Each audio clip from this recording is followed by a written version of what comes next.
Hey, how's it going, Essie Woods? Just saw you in the chat there. I hope you're doing all right. Doing all right today too. Oh, Voxrofs, you're there too. Cool. OBS always is slow, so it's like one viewer, and I have no idea how many people are really here. So, yep. In the intro screen I'm using there is one that I created. It was pretty easy. I just found some like copyright video footage, and then I just used that and stuff. So it's not that big of like something that I made, and I just put some text and stuff up there. But yeah. I'm trying to think. Today we're gonna be doing multiplayer, so that's cool, right? And I'm fixing up some physics stuff and player controller stuff because well, first of all, let's talk for a little bit. So last night I was talking to Sam Frecky, who is amazing, and he added something to the game, which is pretty cool. He was also helping me debug some stuff, as well as another person on the Discord do. So they were helping me look for some bugs, which we're gonna fix real quickly. But he added smooth lighting. So this is super epic, and it looks really good, and I am really happy that he added that. The physics is really weird too, because he pointed something out to me, which was that my physics loop was not working correctly. So that's something we're gonna be taking a look at. But huge shout out to Sam Frecky. His Discord link is in the server, and he's also working on a voxel game, so if any of you are interested, you should definitely check out his server and everything, Discord server. But yeah, so this is smooth lighting, and I'm moving super slow because I was modifying the physics and everything. Let's go ahead and fix that real quickly. But then after that, we're going to start working on multiplayer. I'll sort of show you guys what I've been working on, what I have done, and we'll kind of go through everything in a minute. But I do want to fix this movement up because it's like sluggish and very garbage. So where did my physics go? Sorry if I seem slightly distracted right now too, but yeah. Wait, how much of a change was the smooth lighting? It wasn't too big of a change, which I was surprised at. Sam was able to find a way to do it pretty easily with the way I currently have it working. And I don't know why I didn't think of doing that. So he basically, we can go into the chunk manager just to check that out real quickly. He basically just added a few different things down inside of generate render data. And he didn't even have to change anything for like uploading stuff to the GPU or anything. He was able to embed it all in there just by modifying the light levels of each individual vertex. So basically what he did was, if we scroll down to here, yeah. So he basically gets the light color or the light levels of the four vertices or the four blocks surrounding whichever vertex you're looking at. I believe. I've still got to look at this a little bit more. But yeah, I'm pretty sure he's just getting the four light levels around this vertex. And then what he does is he just adds them up and then averages them, which he's doing right here. Yep, so he adds them all up and yeah, and then he averages them out right here. So then that just gives it like the average light level for that specific vertex, which is pretty cool. So it works great and it looks great, and I am glad that he added that because I was having a tough time figuring out what I was going to do for some reason. But yeah, real quickly too, let's go into the physics. I need to change the gravity because this does not feel good at all. Let's try 21 and see how that feels. But yeah, hopefully we can add like light colors and stuff too, because we can use the same idea he used there and just sort of average out the different light colors, which is awesome because that'll be pretty easy to add now. So I'll have to experiment around with that and everything later. This gravity is still way too slow. Yeah, way too slow. Okay, let's go to like 32. Which it doesn't really make much sense to me too, because I don't know. I'll explain the way I'm doing the physics update too, to see if you guys can give me any feedback on this. I'm following something from like an article and what they're doing and everything. So I assume it should be good. I'll fix the jumping too in a minute. But yeah. Oh, thank you, Essie Woods. That's what that is. Thank you. Okay, let's go back. I think I had that at 14. I was like, why am I not speeding up? Like, this is just so slow. Okay, that makes a lot more sense. Let's go. It's like 40, which I guess would be like 40 meters per second or whatever we have our rate at. Completely forgot about that. Okay, yes, now we are moving much faster. Awesome. I still gotta fix the movement speed, but yeah, that's good. It looked like we were falling faster, but still not happy. And I was checking the jump height there too, just making sure that I'm not gonna alter the jump height. This still doesn't feel very good though. So let's increase this to 20. And then maybe increase this to 50. We'll see what that does. And then I'll go over the update loop just so that we can sort of look at that. And then I'll talk about multiplayer and all that stuff, I promise. I just started working on this right before the stream. I was like, I should probably fix these last couple things very quickly. Okay, so I think that was a pretty good speed. Yeah, this feels pretty good. And then one other thing I can change too is something else we'll take a look at. But real quickly, so I've got that at 20. I'm just going to plug it in over here so I can get the height to what I want it. So then if I change this to like 10, nope, that's too high, 8. Okay, we'll do like 7.4, no, 7.5. I'm trying to get it to like 1.6. Okay, 7.6. That looks good.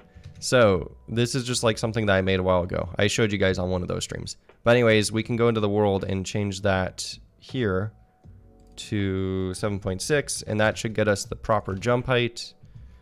And let's go over here. Because I have this in 2 places now because of multiplayer stuff, which we will hopefully be fixing today. We'll have to see. Okay, so 7.6 and then... last thing I need to change is this thing, which basically says how fast we should fall afterwards. After we reach the peak of our jump. Let's do like minus 25. I think that'll be a little bit better. Okay, so I'll just copy that and paste it. Was that the right one too? I'm just double checking. Okay, yep, that was right. And I'll paste that right up here. Okay. So I think that'll be good. And then I'm going to change my movement speed just so that that feels better because I'm also moving very slow.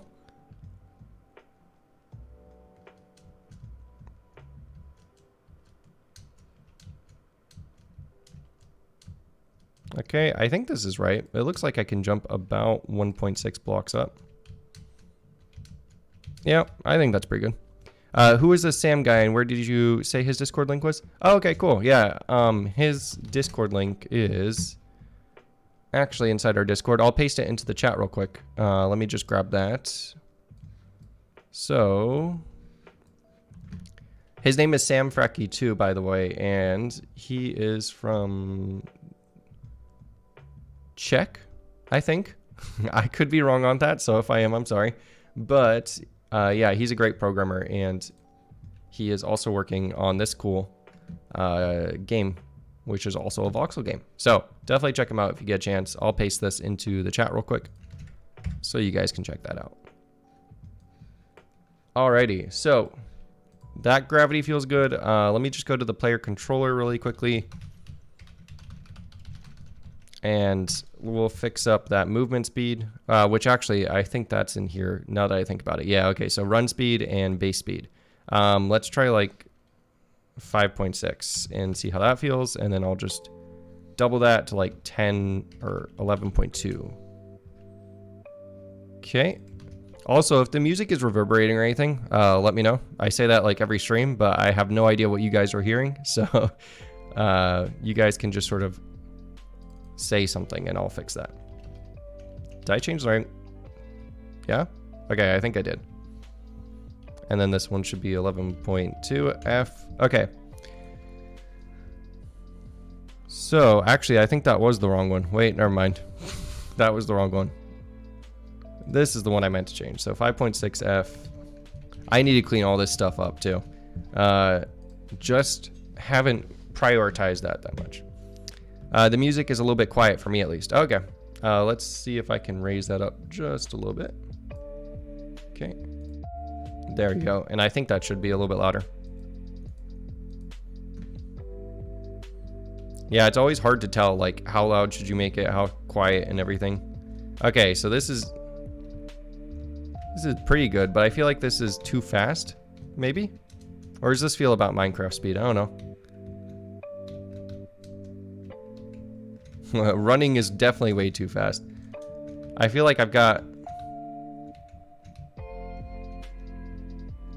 Yeah, running's definitely way too fast. Maybe I'll tone that down just a little bit. This is the more boring stuff, just getting gameplay feeling things, which is why I'm trying not to spend too much time on this. We'll try like 4.4, and then we'll go like 6.2. And we'll do the same thing up here, which I lost that. Controller. Okay, there we go. 4.4, and I think, what did I say, like 7.2?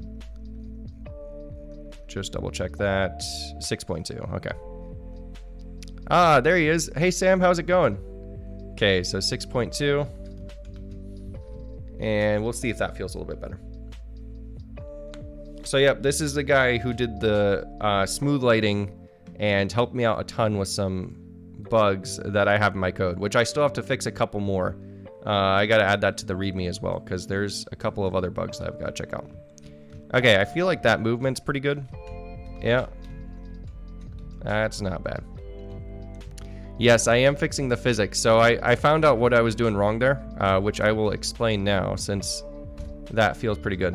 So basically, I had my physics set up correctly, but I wasn't subtracting the correct delta time, which was stupid. But, you know, you tend to do stuff like that when you're adding things in really quickly and not thinking. Okay, but anyways, I found this article, which is... Where'd it go? There we go. Yep. So I found this article, which is about deterministic physics, which is another thing that I want to implement, because if your game is deterministic, that's just better for everyone. So that's something that I'm trying out. But basically, what he said, first of all, is that he's updating his physics at 120 hertz, which I think is probably a good idea, so that you don't really have as many issues with going through objects, which I was running into. So I also updated mine to that rate. But basically what you do is you just accumulate delta time.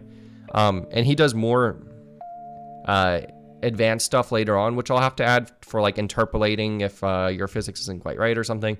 All sorts of stuff. But basically you just accumulate delta time.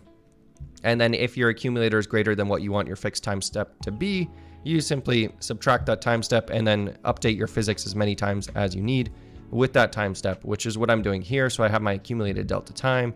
I continue to accumulate whatever real time has passed, and then I update the physics as many times as I need, subtracting the physics update rate. What I was doing here was really stupid. I was doing this. That's completely wrong, and it gives you bad results. So it was literally just I had to fix this by subtracting the physics update rate instead. I had also locked this to only update twice maximum, but that's not as good of a solution as well, because then you end up with problems. The better solution is like if the client or the user's refresh rate drops down to like 30 FPS, you should drop your physics down to 60 FPS. So that's the proper solution, which I'll have to add in at some point as well. But yeah, so that's the basic physics fix. And then let's talk about, I also added crafting. Yeah, okay, so you guys haven't seen any of this. I've got to think of like what I've added this past week, because I've been working quite a bit. So let's go back into that world again. I think last week, what were we working on? We were basically working on just like adding some simple, I've got to fix this too, but we were basically adding some simple inventory management, right? And so now I've added, I'll give myself log 64 of those. Basically, we can drag stuff around, you know, it works out good. I still need to add a few other key combos, but that's pretty nice to have, you know, and it doesn't let you redrag over stuff that you've already had. You can't shift click stuff right now, which is annoying, so it's kind of hard to do that. Also, worlds seem to load much faster. That's because I'm in release mode, so haven't fixed that yet, but we will be looking at that sometime. But yeah, I can add stuff here, and then I can I have to individually grab these. I need to fix this stuff because it's just annoying. You can't place stuff in here, which was harder than I thought it would be to add, but I got that working finally. You can go ahead, craft up different recipes. If I place these in different locations, you'll notice that it can find it no matter what. So recipes can be placed, you know, whatever order. We can go ahead, we can do stuff like this, get our axes that way, get them that way. We can get hoes. I think I added, yep, swords. So, you know, you got all this stuff. You can take it and it all updates the way you would expect it to. There are some things I got fixed, like you can do stuff like give myself some stone pickaxe and I'll give myself 100 of them. You know, that's not allowed. So I've got to fix some stuff like this up. I do have it embedded in the block recipes and everything and the item counts and stuff. So I'll show you guys how this works on the back end now. But I just haven't implemented it in code yet. So if we want to take a look, oh, and I also added this, you can save and exit now and then relaunch the game if you want to, which is nice. And then I added disabled buttons so that you can't like click load world when you don't have a world to load. But if we look at the back end of this, how does this work? The crafting recipes.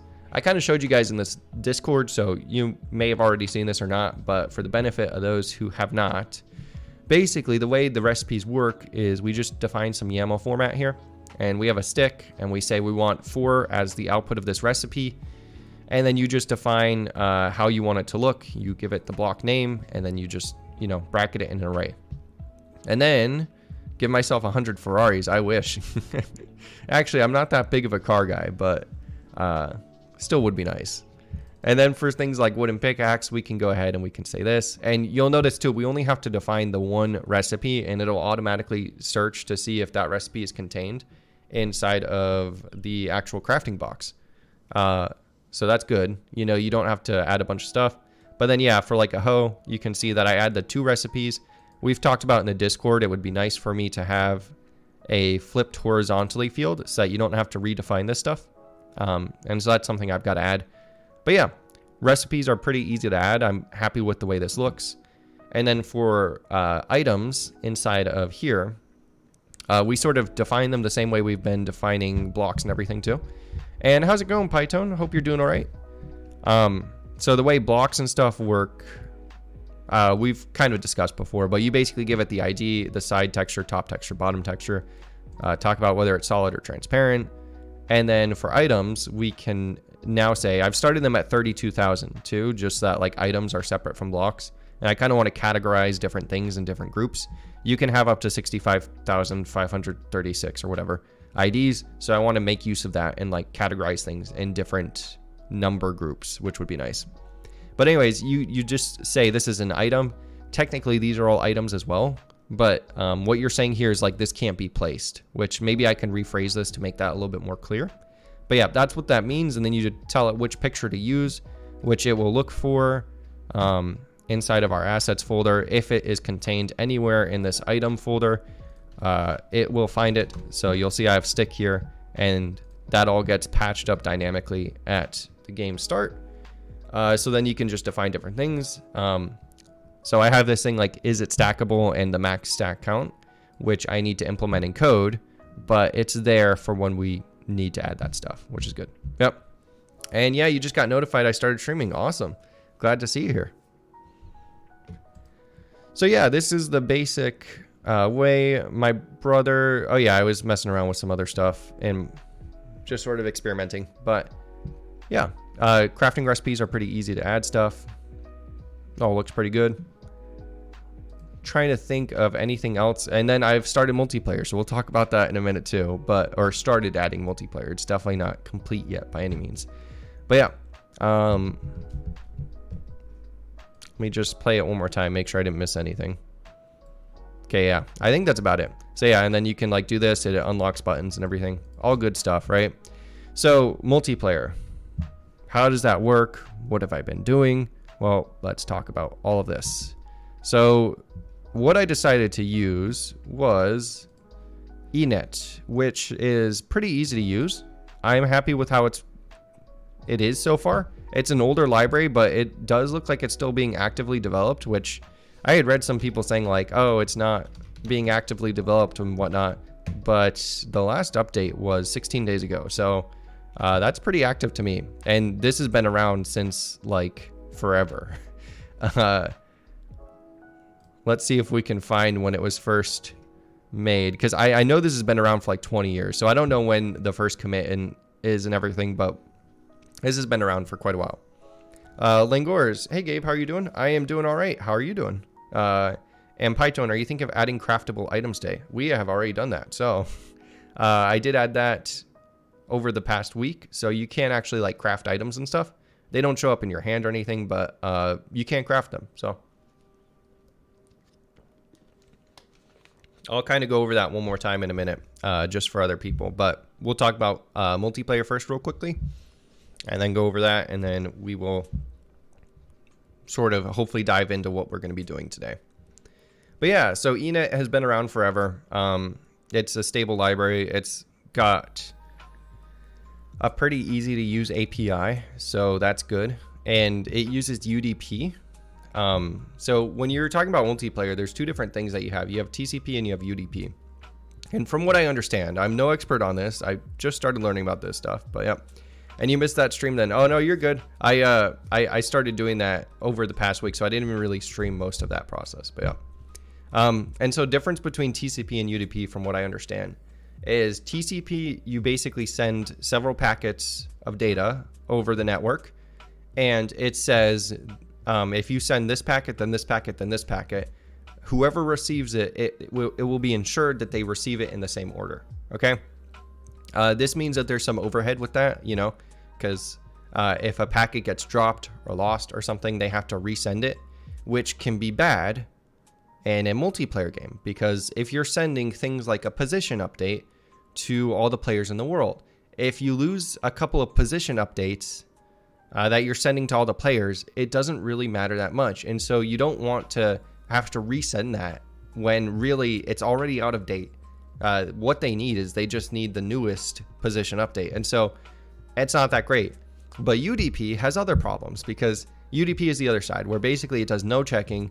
You send packets out, they get the packets. You have no idea if it's going to be in the correct order. You have no idea if it's, you know, how it's going to show up.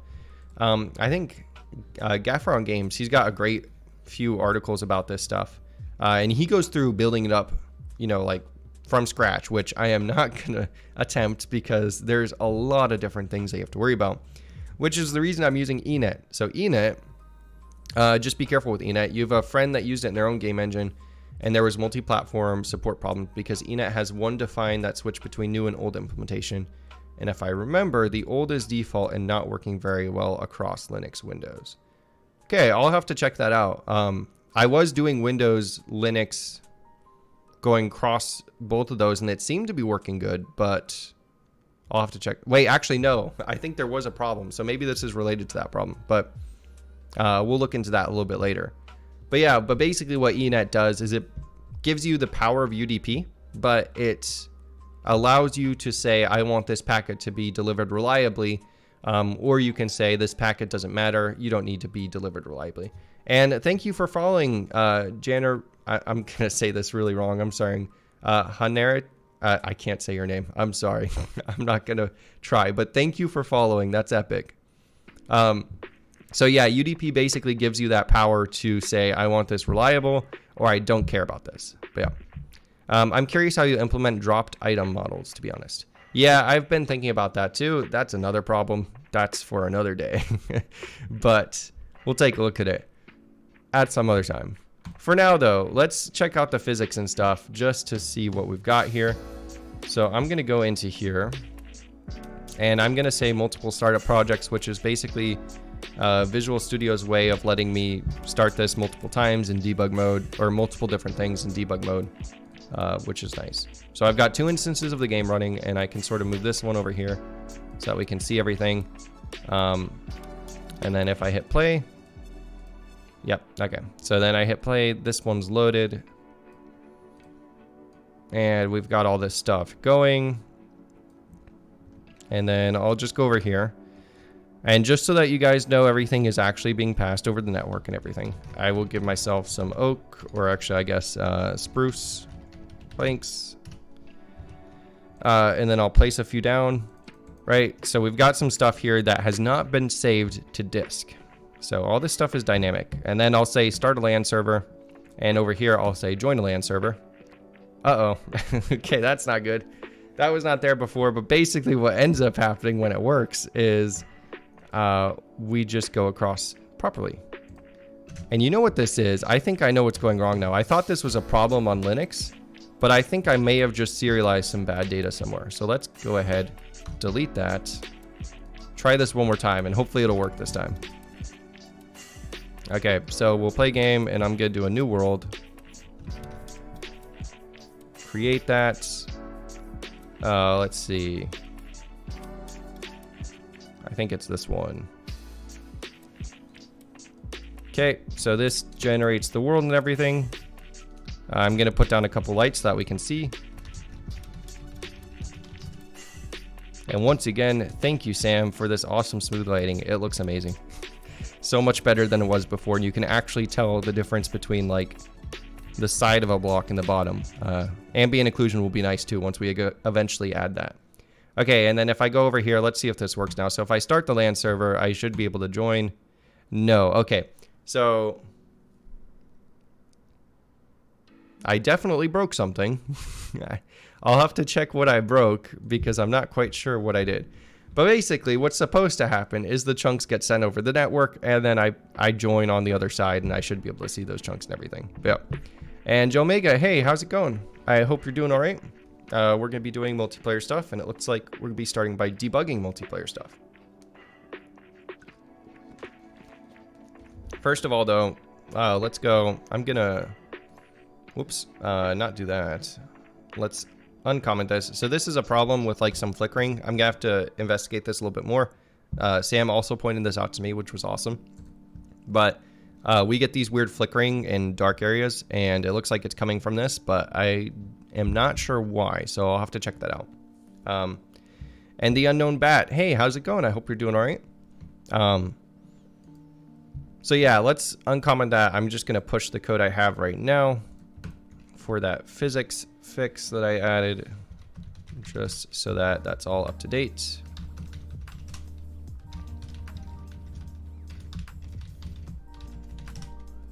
Okay, so that's good. Cool. So first, before we start working on the multiplayer stuff and fixing it, let's go ahead and fix another bug that was inside of block map, which I added for like caching stuff. Yeah. Jomega, doing something interesting. Started my file system abstraction, need a delegate, so I'm currently doing that with some fun magic to make work. Nice. That's pretty cool. And peer-to-peer social network. Okay, you guys got some cool projects that you're working on and everything. SE Woods, I said multiplayer wasn't ready, but it's really cool how quickly that was actually set up using eNet if it had actually worked as it did before. It did actually work. There's a video on the Discord showing it working, so I have proof. But yeah, it is pretty cool that it was that easy to set up. I got it working in like 8 hours is what I want to say. From like learning everything to coding it to actually getting it up. So I had off on Wednesday and I had nothing to do. So that's basically what I was working on. But yeah, inside of here, yeah, this is a bug. This should only generate. So I don't know how I didn't notice this before, but let's see if this is a problem on Windows, which I believe it is. So if I delete this generated folder, which is like cached images and stuff, let's also go ahead and switch back to single startup project. If I go ahead and do that, am I going to crash here? Which I think I will. Yeah, okay, cool. So I do crash. That's good. It's not good, but it's good because it's actually telling me something. What's happening here is this thing is basically checking to see if we have cached some generated images. That way I don't regenerate it every time you start, but only if it's out of date. And clearly my logic is wrong there because it's not generating them out of date. So I just got to double check this really quickly and make sure I know what I'm doing here. So basically what I want to happen is if the block format config, which let's go ahead and find where this is real quickly. Just so that I know which files. Okay, yep. So basically this goes ahead and says generate these pictures from this file. And let's see, what was that block item output, which was this folder. Okay. And so then what I do in here is I say,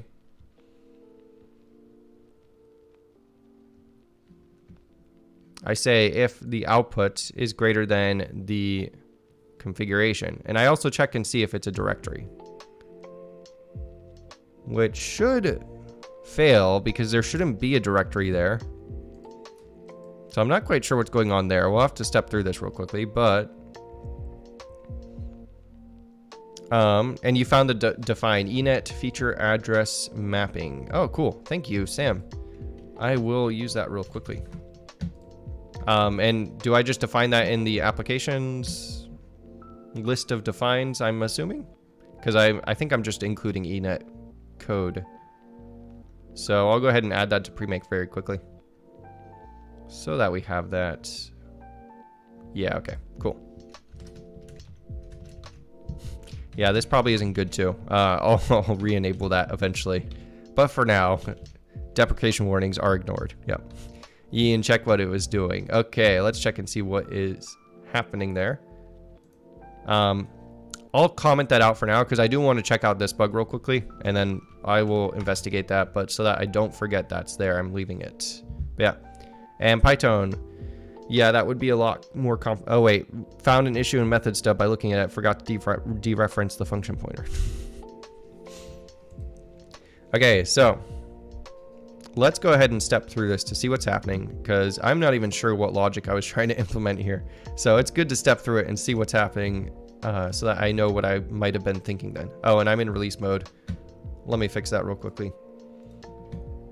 Don't want to be in release mode. There we go. Okay. I might create this directory right before I get into here, which would be really stupid, but I don't think I do. Yeah, I think that's probably the problem. I think I know what it is already, but we'll double check. Is the lighting fixed? Not for breaking and adding blocks. I still do have to work on that, but when I get some time. Okay, so this checks to see if this is a directory, which if we look in here, it is a directory. Okay, so this is already the problem. So it is a directory, and I'm guessing what we're going to see is that it was written after this, in which it was. Okay, why is this happening? Because I'm stupid and I am doing things in the incorrect order. If we go into scene, okay, I'm creating it right here.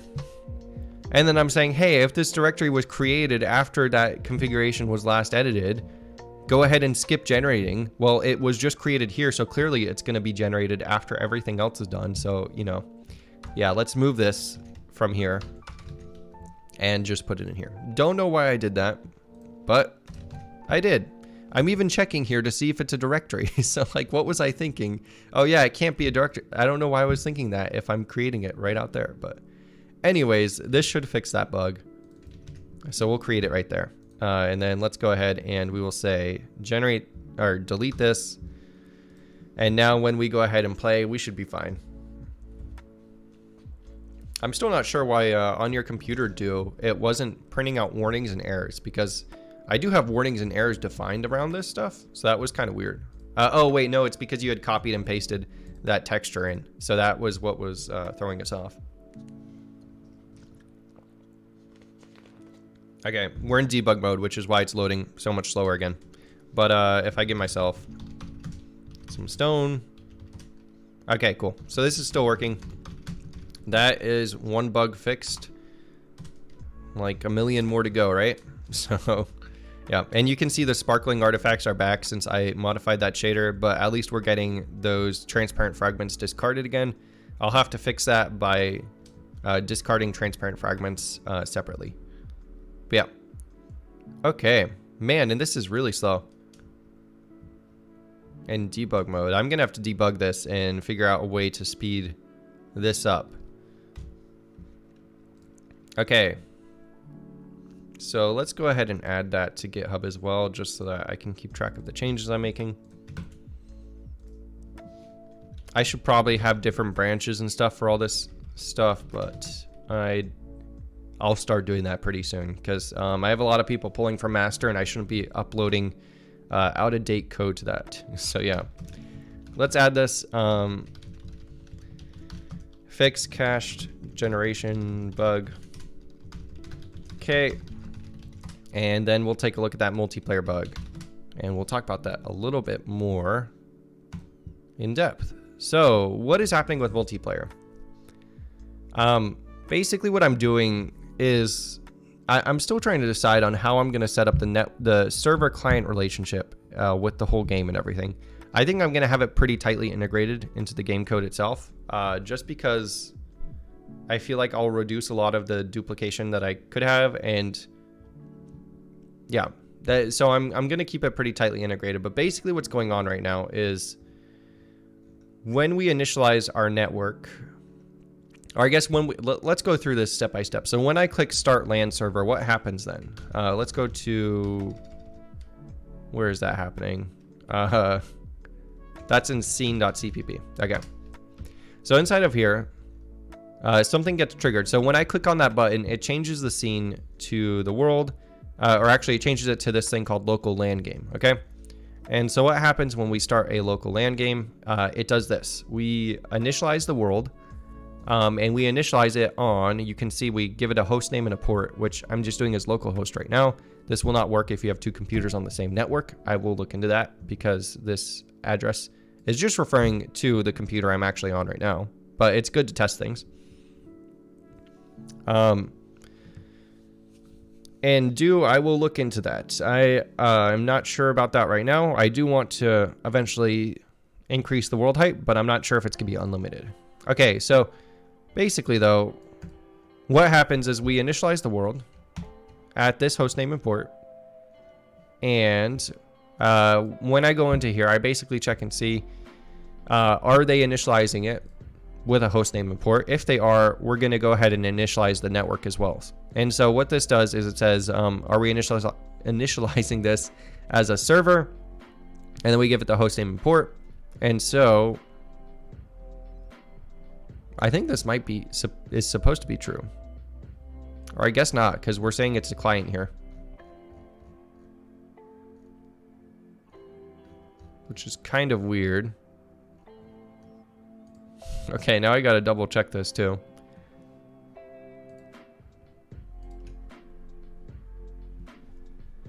So this might be coming from, let me see, where is that coming from again real quickly? Okay, let's go to the main HUD.cpp. Actually trace this code from the beginning. I was up to like 2 in the morning when I first implemented this, and I don't remember a lot of the stuff I did, so. Okay. Oh, okay, so this is actually where it's coming from. Sorry, so let's rewind a little bit, and what we start with is if they press that start LAN server while they're in the game, we initialize the network right here. This is happening if you click join a LAN game. This is what it does, is it tries to connect to localhost here. But anyways, so we initialize the server right here. We also free it just in case like they were connected to a LAN game or something. I don't know. I'll have to look into this a little bit more because this probably isn't the appropriate behavior. But basically what we do is we initialize our network here, which we go into here, and this is where we start calling enet. We first try to initialize enet. If it fails, I just crash right now. We'll fix that later. And then we basically check to see if we're a server or a client. And in this case, we are a server. So we go ahead and initialize the server. And if we go into here, then you can see we've got a few different things. And if you look at enet's tutorial, this is pretty basic stuff, and I'm just following what they're doing. I basically go ahead and give myself a host name and a port that I want to start the server on. This tells me that I'm going to start it on my local computer. So if we want to have dedicated servers, this will probably have to change to something else in the future. But yep. And then we set the port here. And then I also have a list of clients. So right now I have 32 clients maximum. I might make that configurable. But basically we just zero that out so that we know that there are no clients connected to this server. And then we go ahead and we create this server, which enet goes and does a bunch of magic, sets it all up for us. We're good. So then whenever we're updating, what happens is we ask enet if we've received any data. which is what this function call does. We call this every frame. And so eNet goes ahead, checks to see it, checks its queue. And if it finds anything, it'll tell us if somebody's connected. It'll tell us if we've received just a type of packet that's just some data, or if somebody's disconnected, which are all important things. And then we have a few different things we can do. If we're a server, we can broadcast messages to all of our clients. So that's good for like sending messages and stuff. If we are a server, we can send messages to individual clients. And then we can free stuff, and I have this helper method. So that's sort of the server. Client is very similar. If we look at it, when you initialize a client, you give it a host name and a port. We tell it to create a null host, which is basically saying we're not a server, from what I understand. And then we go down to here and we basically set our addresses up and everything. We try and connect. If we can't connect, we basically assume that we have no peers available. I could probably get some error message from eNet to make that a little bit better. But yeah, and then if the connection succeeds, then what we do is we try to actually connect. Or we check and see if we got a connection message. So basically the server will go ahead. It gets its connection message, right? Because somebody is just connected. And then what it does is it also sends a connection message to the client saying, hey, I found you. And the client receives a connection message as well. And so if we get that after 15 seconds is how long I'll wait, then we say we connected.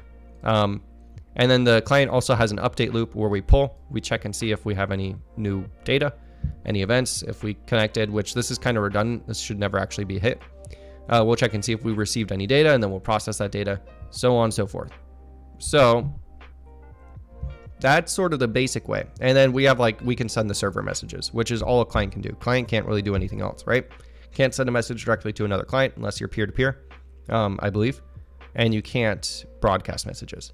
But you can do that through the server. You just have to send it to the server, and then the server can deal with that however it wants. So yeah, that's the basic process of everything. Now where it starts getting difficult and where we're running into problems right now is when you're trying to send data over the network, because you have to have that data small and fast. Okay. I initially, when a client would connect to the server, what I initially did was I sent all the chunks uncompressed, and that takes like 45 seconds. And I'm on a gigabit Ethernet cable, okay? And also I'm running locally, so that doesn't even matter anyways, because I'm not actually sending anything over the network. So yeah, that's not good. We need to fix that. I'm trying to get out of this light. And so what I had to do was I had to compress the chunk data, and I used a simple, it's called run length encoding, something like that, right? Let's check this out. I think it might be called Huffman encoding technically, but run length encoding. Yeah, okay, this is what it's called. And so basically what you do is you say, hey, if I have multiple values of the same thing, instead of going like, I have a stone block, I have a stone block, I have a stone block for 20,000 times, what you can do is I say, I have 20,000 stone blocks in this array coming up. And so you basically do that, and that compresses the chunk data significantly. So instead of saying like naming each individual block, I can just say this is how many blocks I have coming up, and this is what it is. So I do some stuff to get that implemented properly, and then I send all the chunks over the network once in one big message. eNet makes sure that that gets to me in one big message instead of multiple smaller messages, which is nice. And then the client goes ahead and just does the reverse of that, which is basically the same exact thing, except we're taking it back. And this is where we are now, because it also has problems here. And voxel riffs, it could also increase size if the chunk is noisy, wouldn't it? Yes, but that's fine, because the only really bad time we're going to have when we're doing this is when you're initially connecting to a server. Once you're already connected to the server, when you start loading in new chunks, you'll hit this problem as well. But it shouldn't be as big of a problem, because one, you're loading way less chunks than the first time you have to hit the server. And then two, those are all happening far away from the player and sort of like streaming in. And so it should be fine that that's taking a while longer, because you don't have to worry about that as much. So it'll mean you'll have a bigger connection time with noisier chunks and everything, but it shouldn't pose too much of an issue. We also queue this stuff too. As we're deserializing all this stuff, we go ahead and queue it in our worker thread, and then that goes ahead and just starts working on generating all that data and everything for the client. So this all happens pretty quickly though, once it actually works.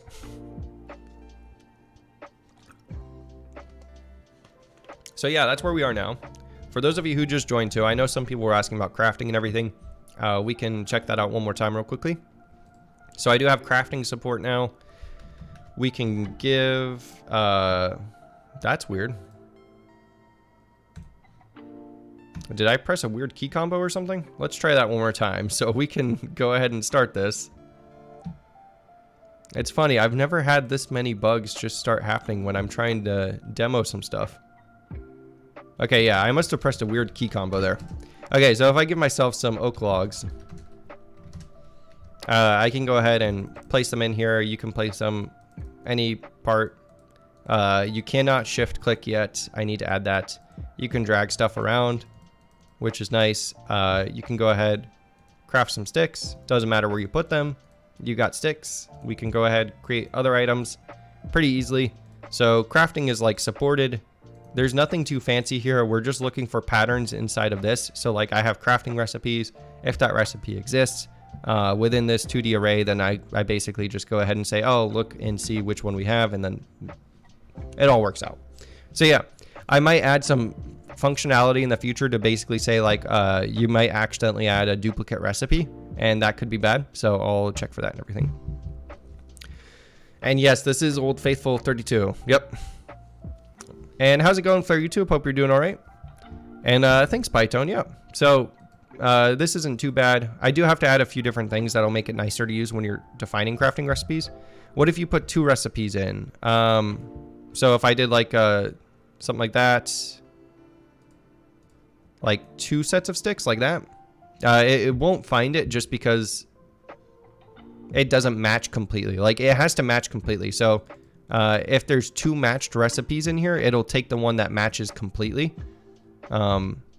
Maybe if you give me an example of like a Minecraft block, we can test that out and stuff too. But I do have to add some more robust support. This is working pretty good so far though, so I'm not too worried about this. But yeah, let's go ahead and start debugging this server stuff too. So if we go ahead and set this to multiple startup projects once again, hit apply there. We can hit a breakpoint to see what is going wrong. So the error we were getting was on the client side, and it looked like,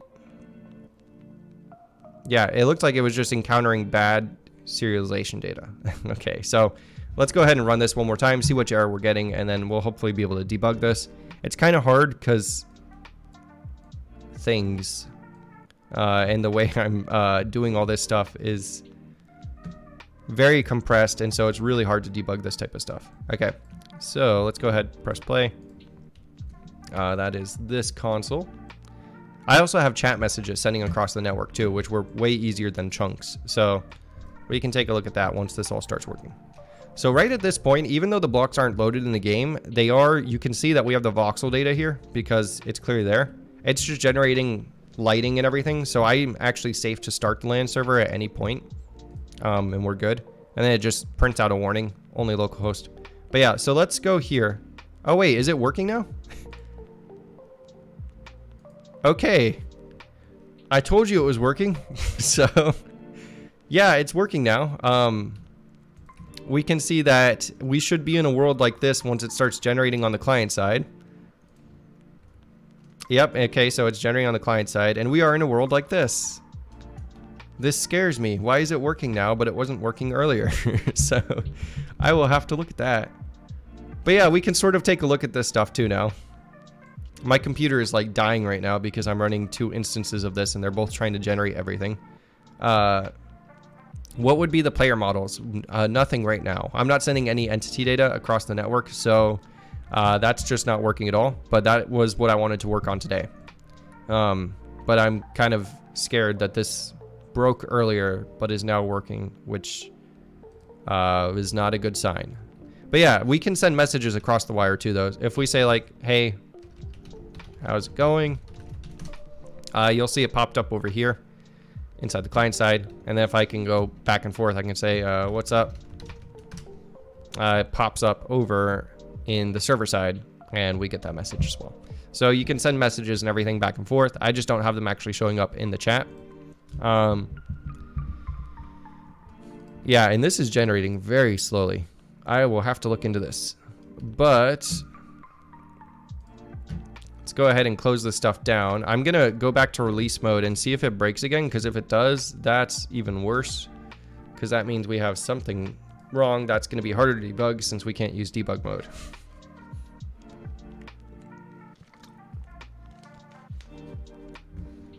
Okay, so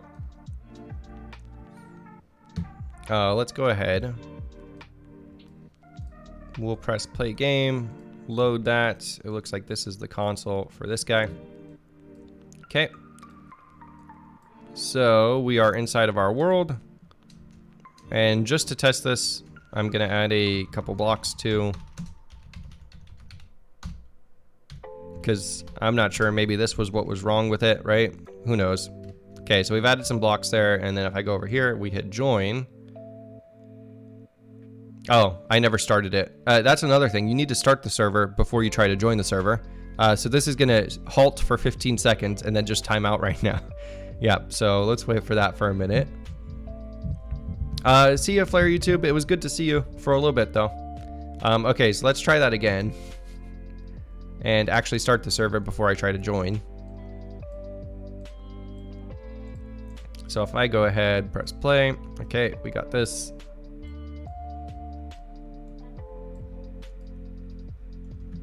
Okay, so I'll go back up here. Place some blocks.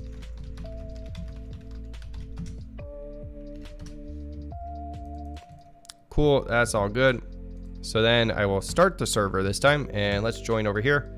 Okay, so it looks like it's working over here too now. And you'll see these blocks that haven't been serialized to disk are showing up.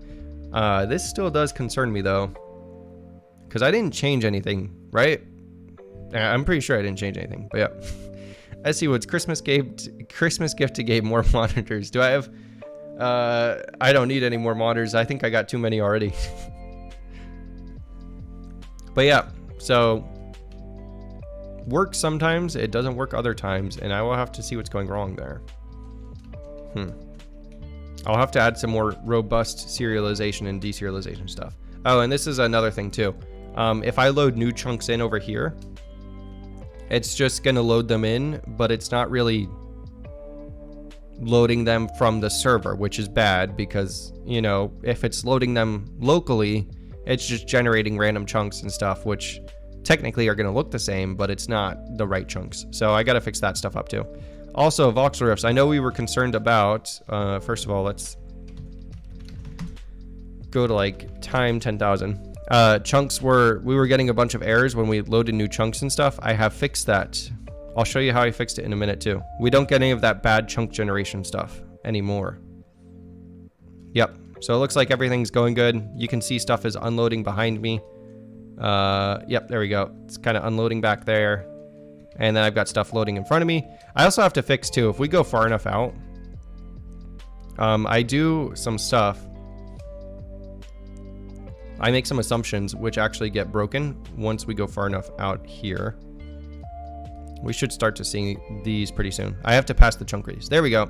You see those weird holes? Yeah, there we go. You can really see them over here. Yep. So these holes are just because these chunks were generated on the border of where I started, and they have not had faces added because I just assume, I just say if it's on the border, there's no need. And so basically what I need to do is when the player starts moving, we need to retessellate these chunks once the chunks around them load in, which should be pretty easy to fix. I can fix that real quickly, but maybe I'll wait for that one. But yeah, and how did I fix that bug that was showing up? There was a bug where there was a bunch of bad chunk errors, and I fixed it in the best way possible, which was, let's go ahead, find it.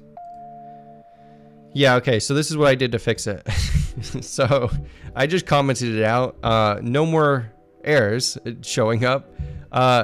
I don't think this is a problem. So I think we're okay doing this. I have to investigate a little bit more just to make sure it's not a problem. But as you saw, nothing crashed. So I'm assuming it's okay. But yeah, Hilbert curve, maybe with OBS, I've never used it, but I'm thinking that it could stream a video output to a window. Stream a video output to a window. Wait, oh, okay. I missed the chat up there. Is it possible to share more than one monitor on Twitch? When I think about it, that probably isn't necessary. I think you can though, because I know there are some streamers who use like multiple different outputs and stuff. So I believe you probably could, yep. But if you have two monitors connected, isn't that just considered as one only bigger?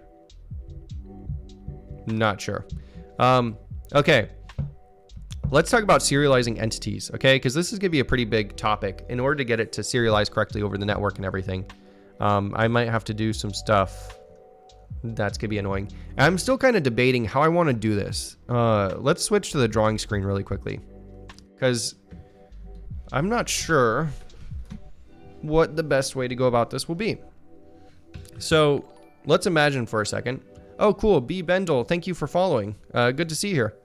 So let's think for a minute, right? What if we have like multiple players in our world? You've got somebody over here, right? This is the player, this is their chunk radius, but then you have somebody over here, right? This is that player, this is their chunk radius.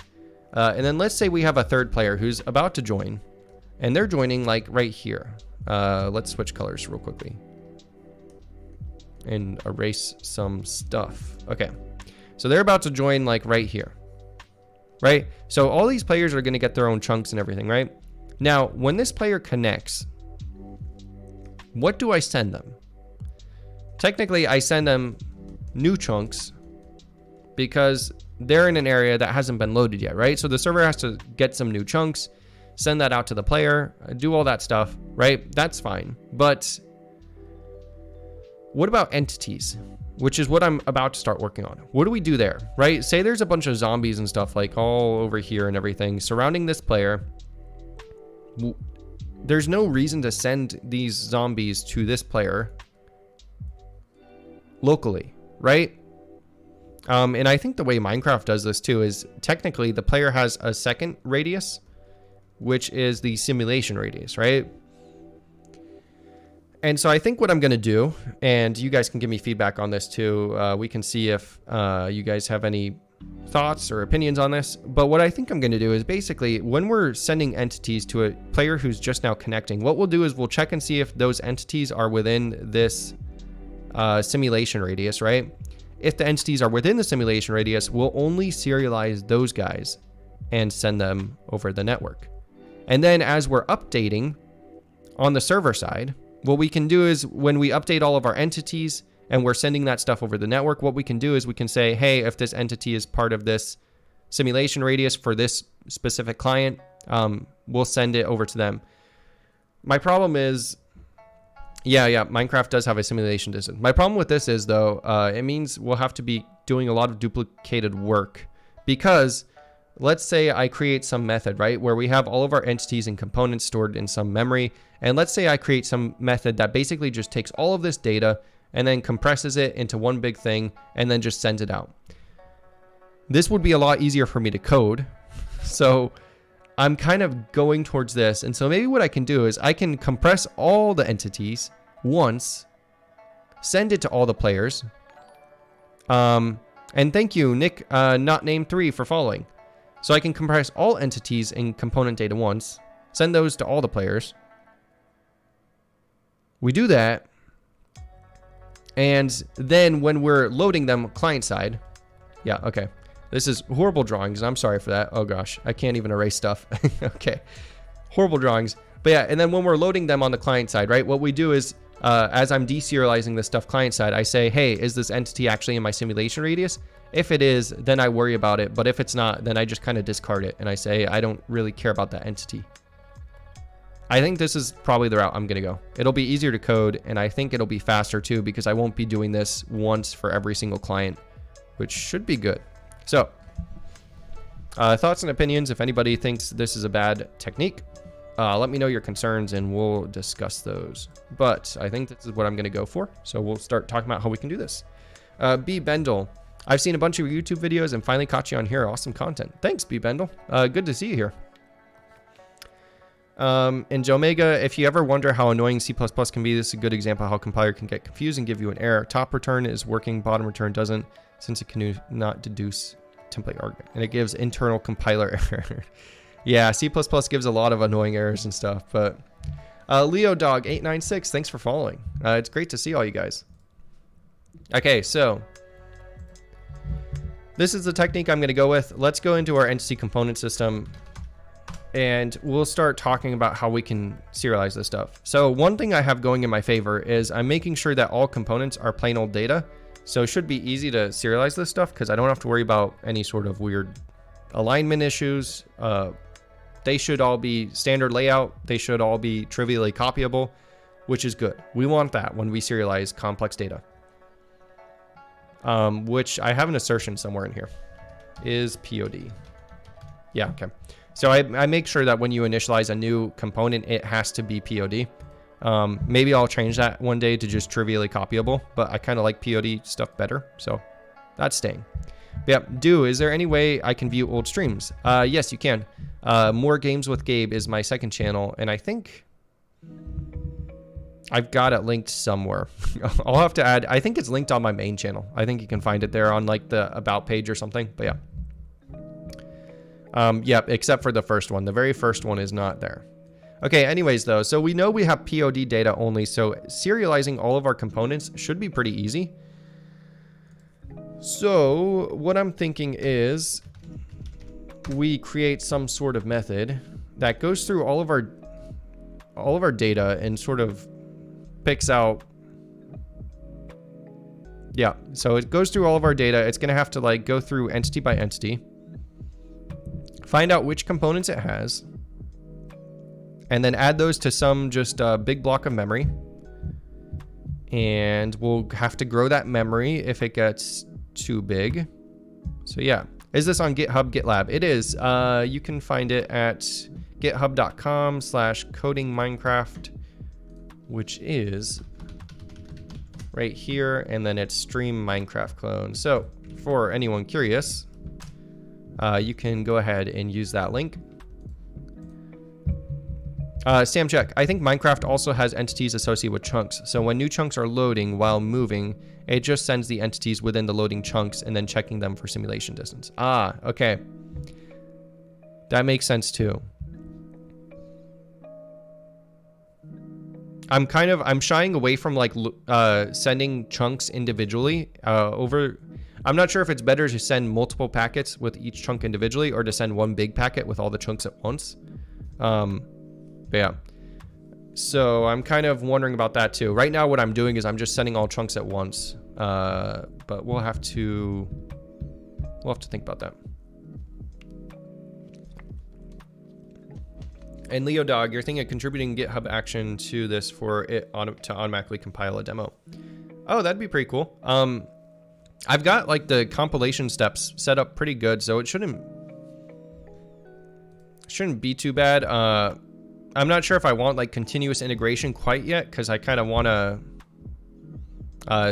send specific binaries and stuff when I feel like it's ready. So I appreciate that thought, and maybe one day I will have actual continuous integration and everything, but maybe not quite yet.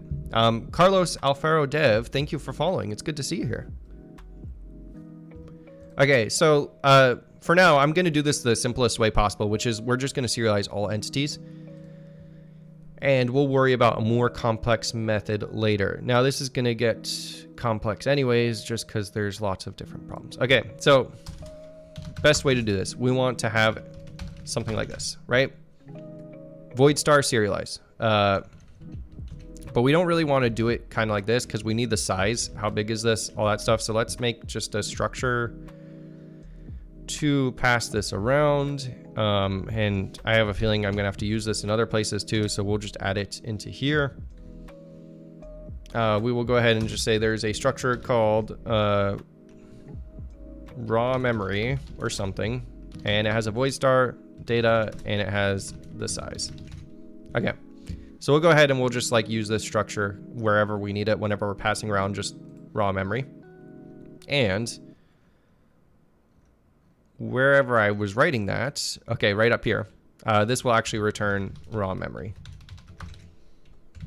Okay, so that should be good. And Sam check, maybe I'm wrong, but I think Minecraft is sending 16 by 256 by 16 in RLE, oh, run length encoding format while moving. It was a long time ago when you were looking at the source code. While moving. Yeah, while moving, I feel like it'll probably be a good idea, so I might have to modify my chunk serialization techniques and everything to make it different while you're moving versus when you're connecting. There's all sorts of problems here. For now, I'm working on connecting, just getting that working, and then we can sort of go from there and make it better for other stuff. But anyways, we need something that's going to return the raw memory when we serialize, and then we're also going to need something that's like void deserialize, and this will take in some raw memory, right? That way, on the client side, we should be able to take whatever they sent us and then go ahead and add it to our current component system. If the entity exists already, we'll sort of like add it to whatever we have. If it doesn't exist, then we'll kind of figure stuff out. But yeah, so how are we going to serialize this stuff? It should be pretty easy, hopefully. First of all, let's define a format. So the way I want to send this over the wire is basically what we're going to do is say uint16, the number of entities. That's not what I wanted to do. Let's go back there. Okay, so uint16, number of entities, which I believe is all I can support. I think I actually, no, we'll have to do uint32 because I can support up to that many entities. Okay. So we'll pass over how many entities are we sending, and then we're going to have to go through a loop, which basically gives us each entity and then all of its components. So then we'll have a uint8 number of components. I'll leave that as 16 for now. I don't think you're ever going to need 65,000 components on a single entity, let alone 255, but who knows? Okay, we'll leave it at 16 for now.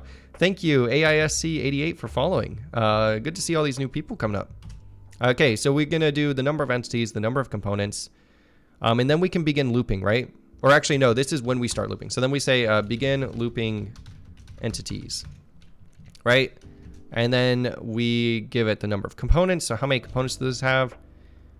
And then we begin looping components. For each component, we will have a uint16 size bytes, size in bytes.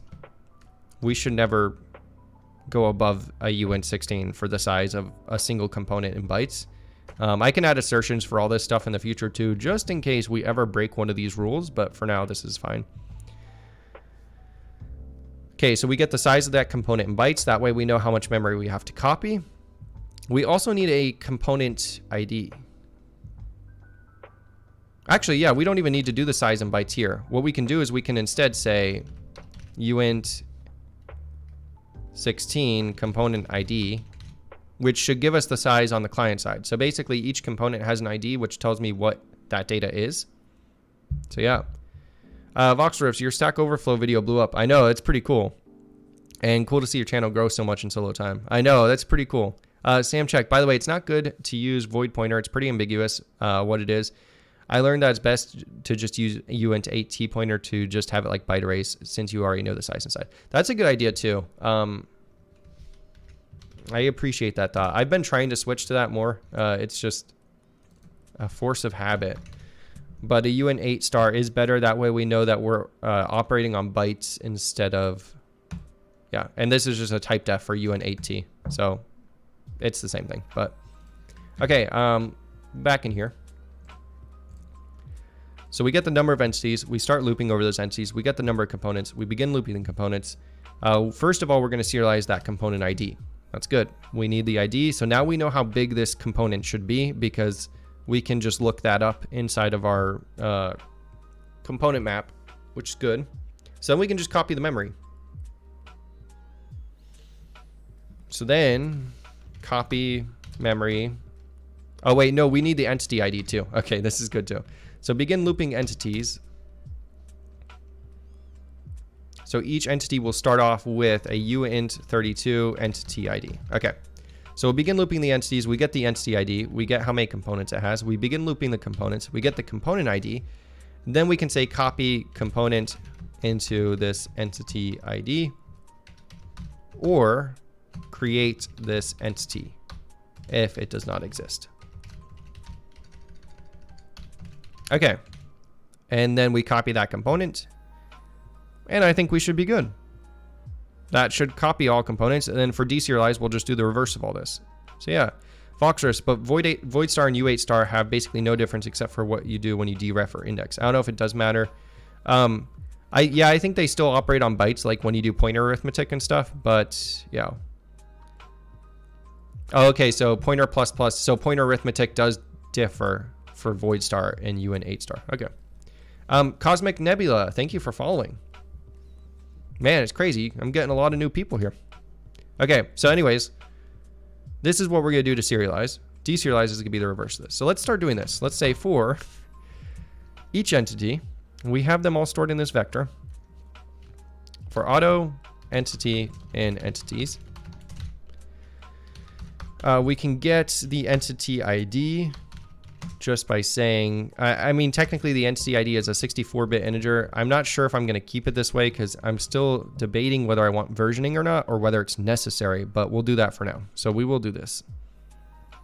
Sam check, yeah, but always better to know what you are working with bytes, not any other type. Yep, that's true as well. Okay, so we're going to go through each entity. So how are we going to allocate this memory to? This is a good point as well. Okay, so what I'm going to do is I'm just going to allocate, first of all, we'll call this just our memory. And I guess I could just call this our raw memory since that's what we're eventually going to do. Memory, we're going to say memory.data equals g memory allocate size of uint8 times, excuse me. Okay. What will I initialize this to at first? Well, we know how many entities we have. We know each of those at least requires 64 bits per entity currently. So what we can do is we can say size t number entities equals, or actually I guess we could just say like entity ID data size equals size of uint64, and actually we'll do uint32 because we have to serialize that part too, plus size of uint16 times how many entities do we have, which is just entities dot size. Okay, parentheses, make that explicit. I know it's not required, but I like that. Okay, so that's how much we need for the entity IDs.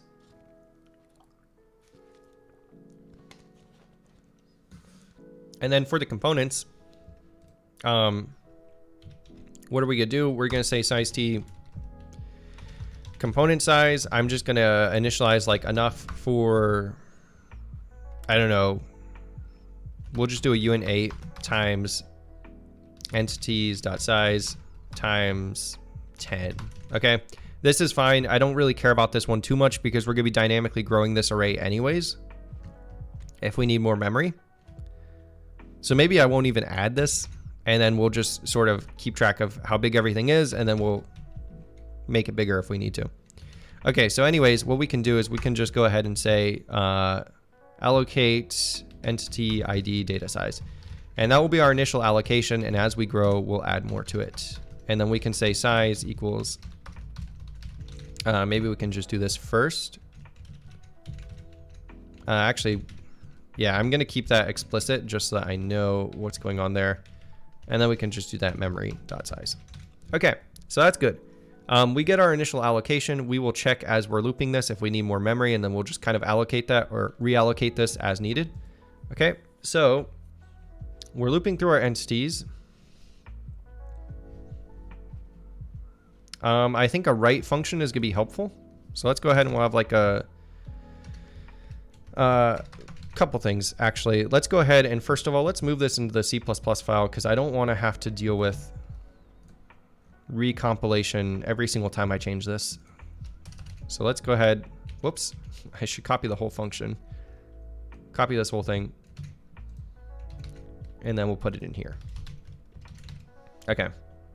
So go back in here now and just sort of get rid of that. Cool. So let's add a implementation. We'll just add like a helper function inside of here. We'll call this static void write. This will take in a raw memory reference memory, and then we'll take in uint8 star data size t data size. And this will reallocate as needed, which will be nice to have. So we'll go ahead and implement that down here. We'll say if memory, oh, we need the memory's current size too, like where we're at in that memory. So let's go ahead and add that as well. Size t max size. I don't know. Should we do that? I feel like that shouldn't be inside of this. Let's go ahead back into here.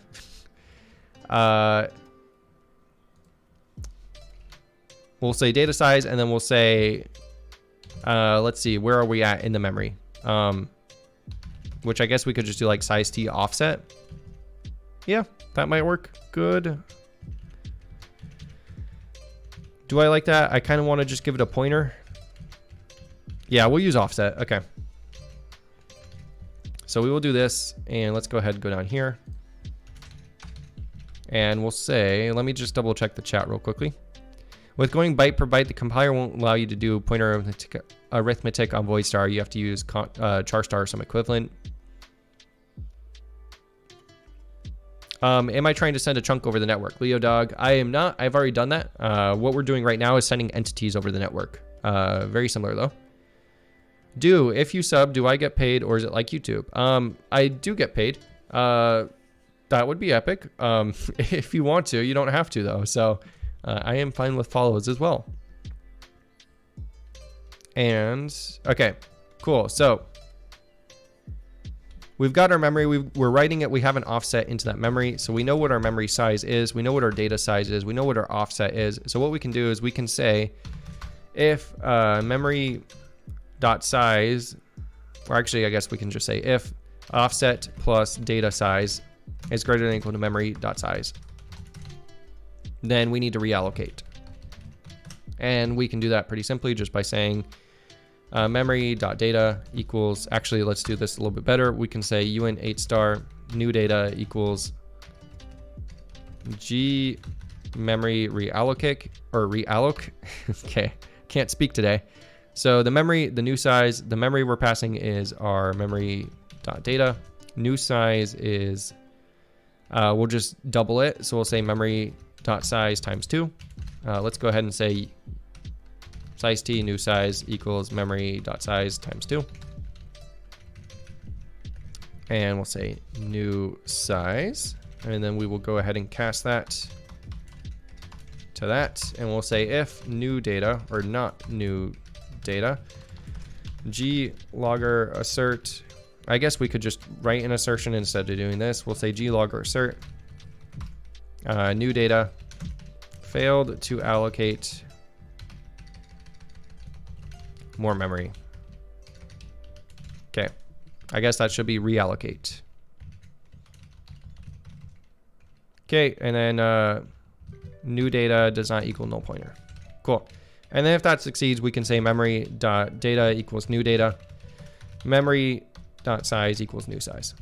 Okay, and then what we can do is we can just say g memory copy mem destination, which is our memory dot data plus offset source, which is our data size.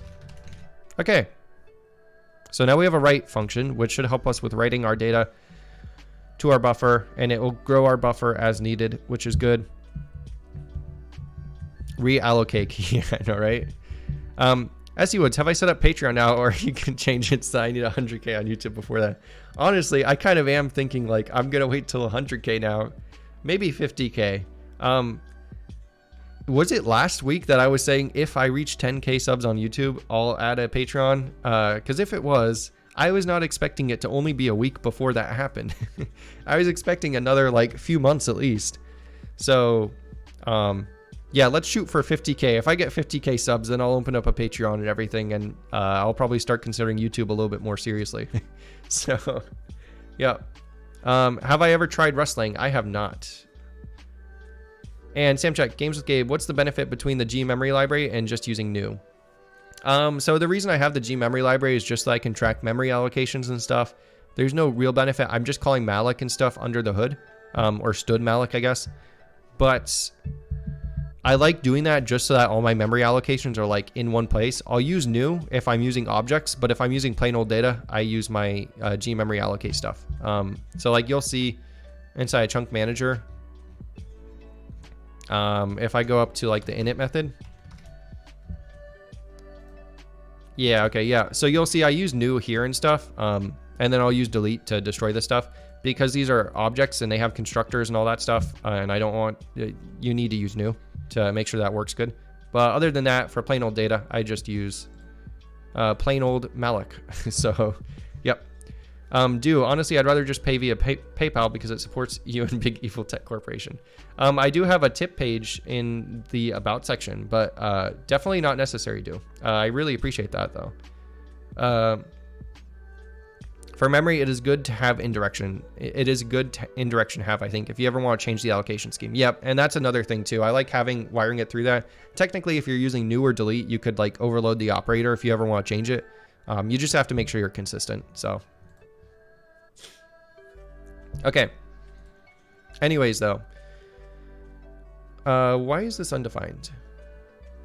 Oh, this is part of registry, not ECS.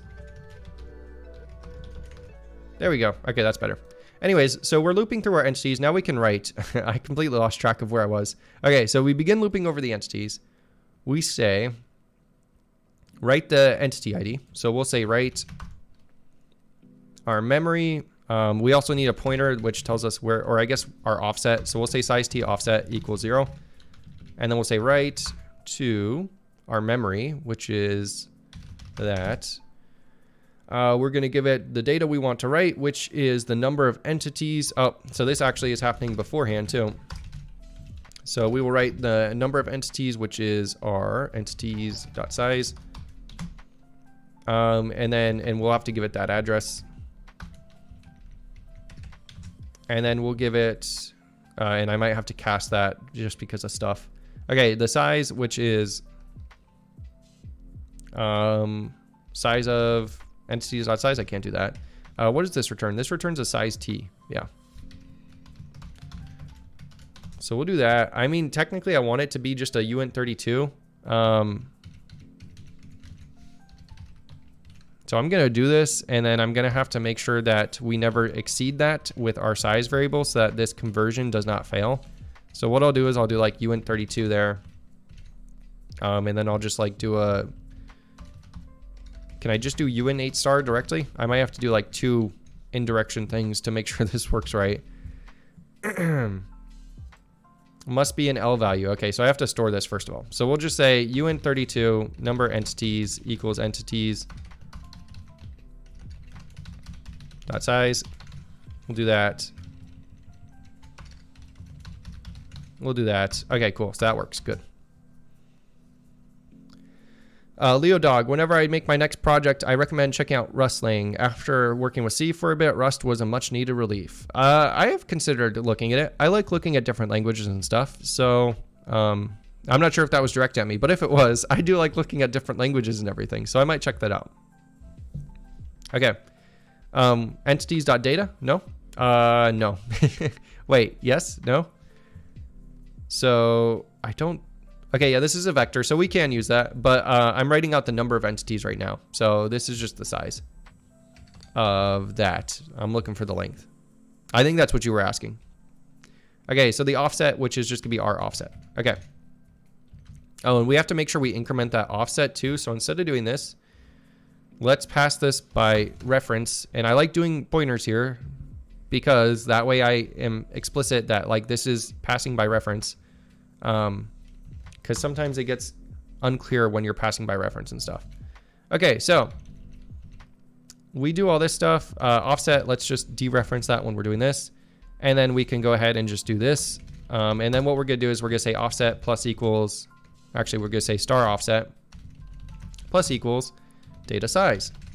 And we're good. Cool. So that way I don't have to increment this at all. And then I can just say pass that.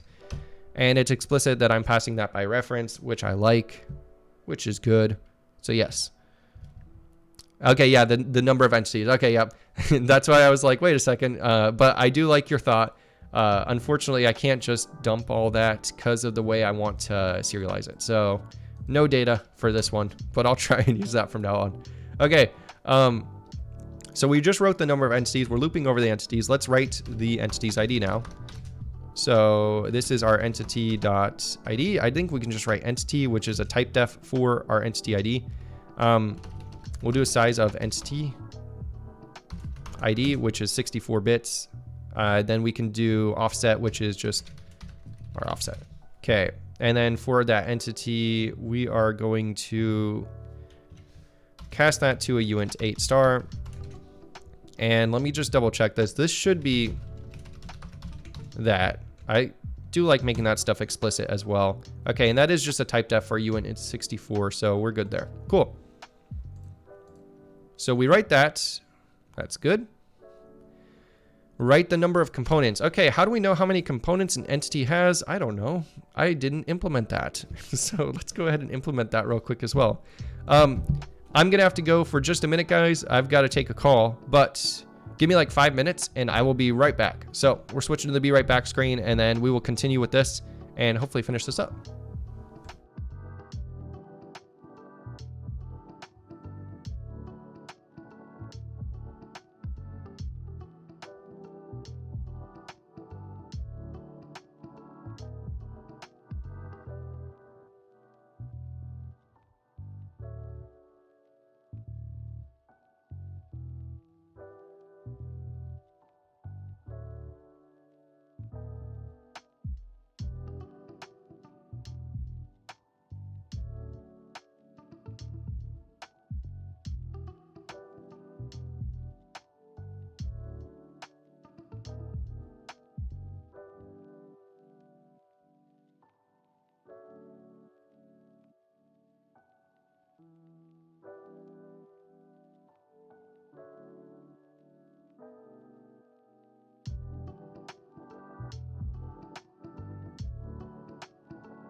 All right, guys, I am back. We're going to go ahead and speed run this last little bit because I do have to get going pretty soon. So let's go ahead and fix this up. S.E. Woods, when the main person off the meeting leaves and everyone's just silently staring at each other. C++ is much different than Lua. It is different. I know some people in our Discord like using NE Lua, Nilua. Not sure how you say that, but it's like C in Lua. So I guess it's a good introduction if you want. Okay. So we wrote our entity ID. That's good. Let's write the number of components. We have to figure out how many components an entity has. We can do that by going ahead and adding a helper method here inside of our registry, which will just go find that stuff for us. So right in here, we will go ahead and add number of components. And I like that name because it's explicit. I don't want to do like size or something because I feel like that's not that explicit. So we'll say ECS registry number components. And then what we'll do is we will say this needs to take in an entity ID, which is important. So let's go ahead and add that there. This is const. We're not changing anything. And then what we can do is we can say for each component that we have available, which we can find out by doing what? By looping through the number of our component sets, and each component set will be indexed directly. So like it'll go 0, 1, 2, so on and so forth. So we should be able to just loop through that, get the component ID. So we can say for int I equals 0 until, for int component ID actually, equals 0 until component ID is less than component sets dot size component ID plus plus. Okay, so we're gonna loop through that. Okay, we're gonna loop through that, and then we're gonna say if this, I'm using this because I can't remember what I have. I swear I have more functions than this. I might be missing something. I'm pretty sure I have like a has component function somewhere in here. Okay, so registry, number components, add component, valid entity, has component, entity ID, has component by ID. Okay, that's the one I want. Yep. So if has component by ID, we'll pass it the component ID, or actually we'll pass the entity and the component ID. Which it looks like that was an int 32. Okay, cool. So I know exactly how big that should be, which I think I made that right. Technically should be an int 32, but I have it as a uint 32. So let's change that to int 32. Okay. So if it has the component by ID, object has type qualifiers. What type oh, is that not const? That should be const. And then component sets. Let's fix this. Exist should also be const.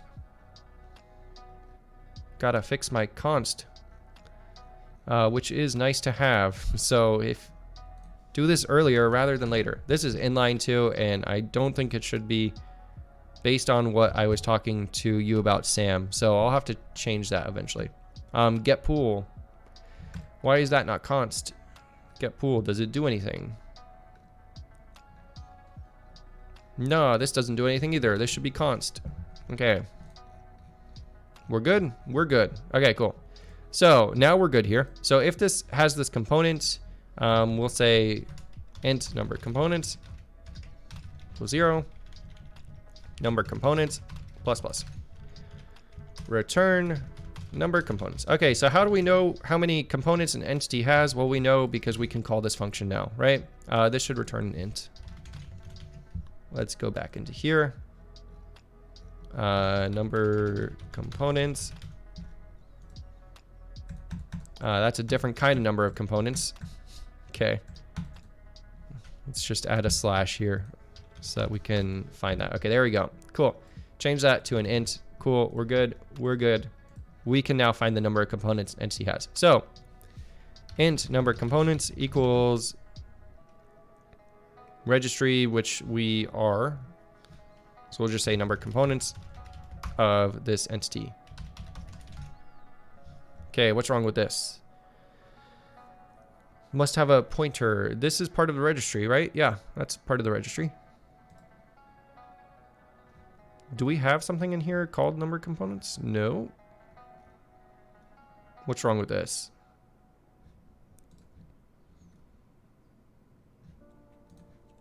Int number components entity ID const. Int number components entity ID const. Okay, so that all looks good. Is Visual Studio just being slow? Yeah, that's fine. Okay, it likes that. Oh, do I have number? Oh, I'm stupid. Yeah. Make sure you name your stuff a little bit better than me. Okay. Python, how did I get started with coding? Did school help you with that? Mostly maths. Yeah, Sam, thank you. I gotta check the chat more often. I got started with coding in like high school. I I think Minecraft is actually what got me started in coding with their command blocks. So yeah, that's how I started. And command blocks aren't really coding, but it got me interested in the subject. And then I eventually I picked up a book, which was like learning game design with JavaScript, because I thought that would be cool. Like, oh, I want to learn how to do games. And I had no idea. I had heard Java because of Minecraft, and I was like, oh, that must be the same thing. JavaScript, Java. I didn't know what I was doing. And so I learned from that book, and then I eventually moved on to Java when I figured out that they were different things. And then when I went to college, I kind of knew that stuff already. College helped me with a little bit more of the advanced topics once you get in like compiler course and like operating systems, which I never actually took. But yeah, so those courses helped me out a little bit more. Linear algebra was nice. Calculus is also nice to know. Physics, not so nice. I hate physics, but yeah. And Sam check, that's why I use the first letter in methods uppercase, because now it looks like a variable without the get in the method name. Yeah, I've gone back and forth on like different things. I think I'm kind of settling on this. I know it's annoying, but I kind of like this style, so I tend to stay with it. But anyways, yeah. And Joe Mega, you got interested because of Minecraft too. Sweet. But then you decided learning C++ somehow. Yeah. C++ came much later for me, so yeah. Anyways, let's write the number of components. So we'll give it the memory. We'll give it address of number of components, and just realize that should be address. Size of int 32, offsets. Cool. So that's all good. So we wrote the number of components, and now we need to loop through and get the component ID and then get the entity. So then we'll go ahead and we'll say for int I equals 0 until I is less than number of components. Actually, I can't really do that. I have to do for int I equals 0 until I is less than component set dot size I plus plus. And then we'll say if entity, or it has component by ID. And then we'll give it our entity again, and we'll give it that index. So if we have this one, we can say, I'm trying to think. We want to write that component to our memory. So we've got that ID. So we need to write that component ID, which is I. So we'll say write memory. We'll give it UNH star I. The size is going to be int 32. The offset is going to be our offset. Okay, so we wrote the component ID. We've got that now. And then we need to copy this component. So how do we get the size of the component? Maybe I should add a helper function for that too, because we do technically have that information available. Actually, I could probably just do component sets I dot component size. Okay, cool. I do have this stored. Cool. So I'll give us our component size.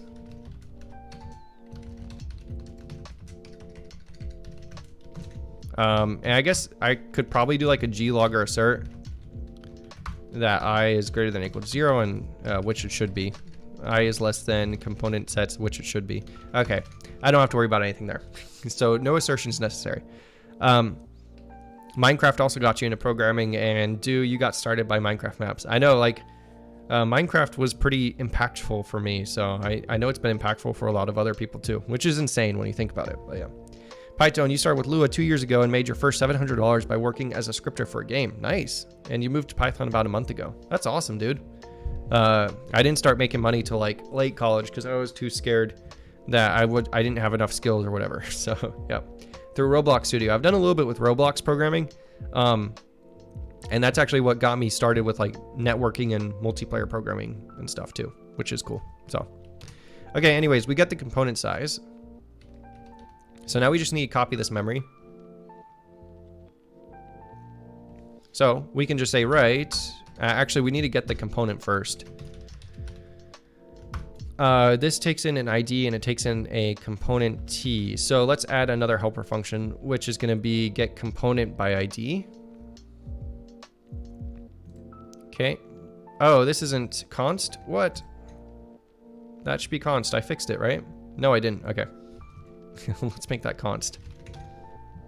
Okay, less than that. That is null, should also be const. Okay, cool. I think we should be good there. Anyways, let me go back down to that. Okay, cool. So let's copy this. And then what are we gonna do here? We're just gonna return that has component by ID. We're gonna do get component by ID. We're gonna give it the ID int32 component ID. Yep, that's fine. We're gonna check if it's valid. Check if the component's valid. And then what we're gonna do is say return component sets dot get, no, dot component skills. I know, I was scared, man.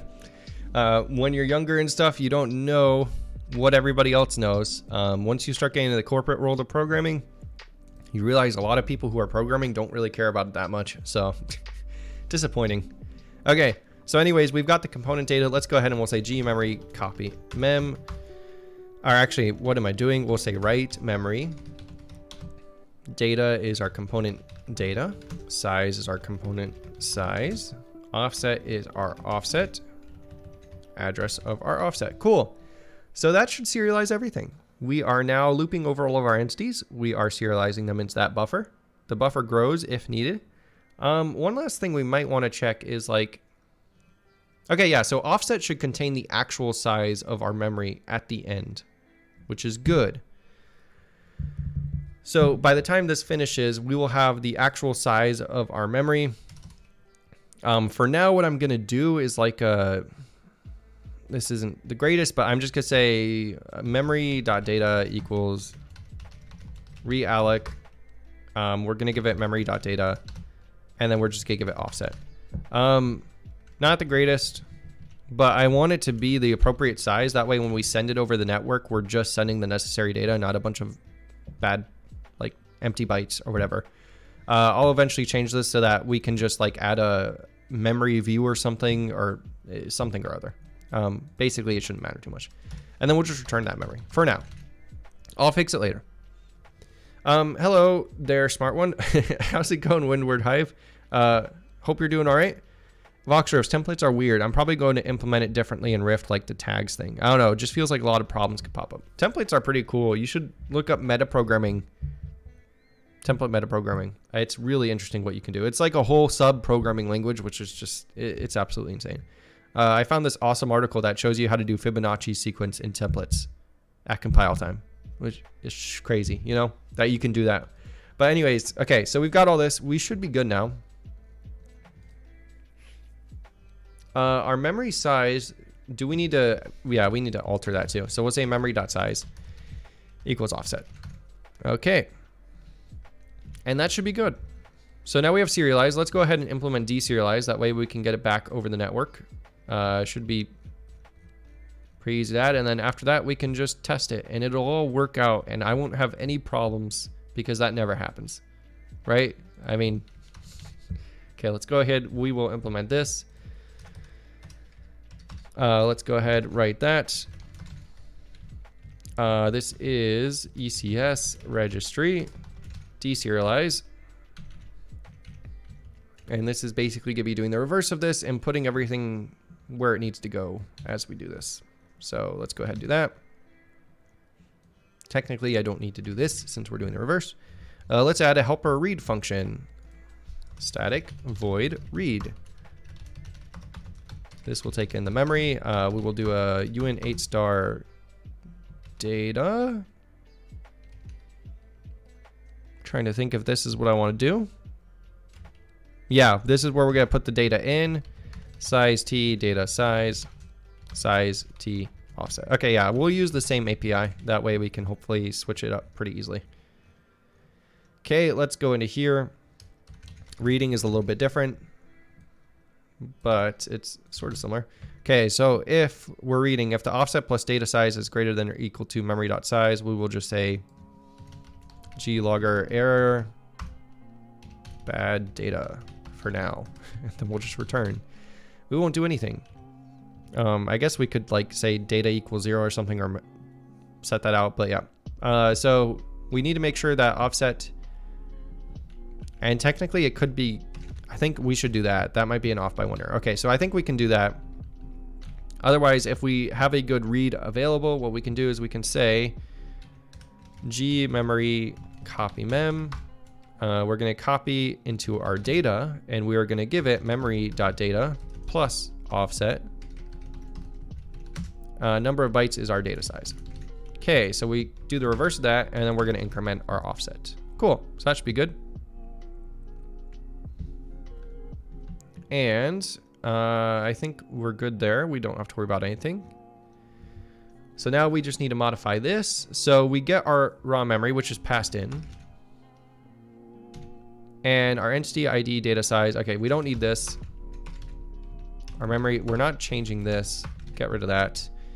Our offset is 0. That's true. Number entities equals, and now we're going to start reading. Why do I keep doing that? I like just barely press the control key and then it screws everything up. Okay, anyways, so number entities, we're going to read our memory. Actually, we're going to do this. We're going to say that, and then we're going to read our memory address of the number of entities. Cast that to that. Okay. Data size is size of uint32. Offset is address of our offset. Okay, so that should be good. We are now reading. Okay, then we loop through the entities. So this is going to get our entity ID. Or actually, we're not even doing this. We're going to say instead for int I equals 0 until I is less than number entities I plus plus. Okay, so now we're going to loop through the entities we just got. We need to read our entity ID. And we're going to say read memory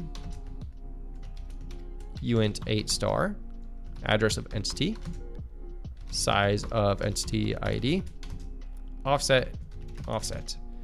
So we read that. We have an entity now. How many components does it have? This will be a good area that we can do an assertion too. So then we can say int number components read memory uint8 star address of number components. Data size of int offset address of offset. And then we can say glog or assert number components is greater than or equal to 0. Deserialized bad data. This is good. We can just sort of check some stuff pretty easily. Okay, then what's this doing? This is writing. We're fine. Yeah, we're fine. Okay. Right? Yes, okay. Just triple checking. Okay, so I guess this is a entity counter. We will do that. Technically, I guess we should do a while loop or something. I don't know. It doesn't matter too much. This is our component counter. Okay, and then this is not going to be going through components.size. Oh, maybe it is. No, it's not. Okay. This is going to be going through our number of components. Okay, so then we're going to say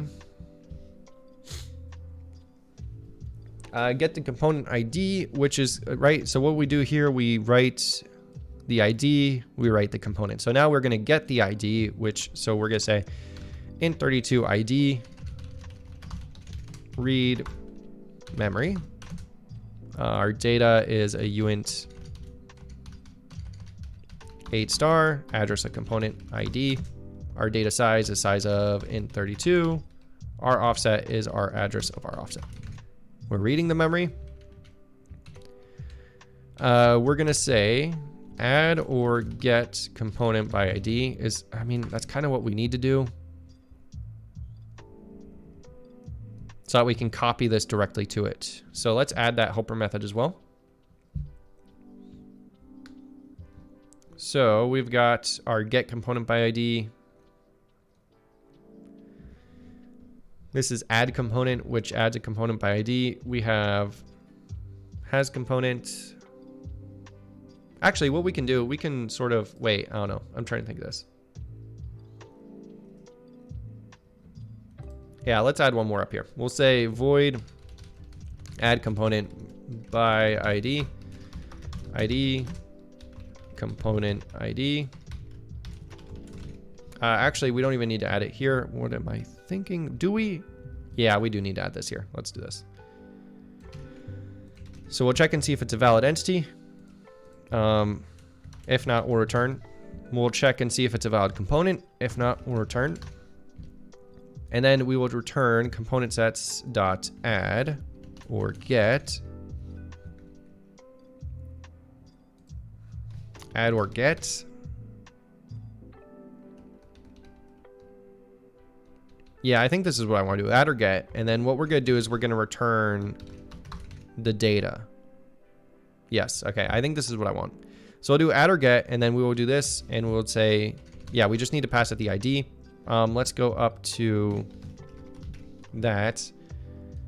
Copy this non-templated version. We're going to say, if it does not exist, we're going to add it. And what we're going to do is just say add entity, and I'm not even going to give it anything, so I'll fix that in a minute.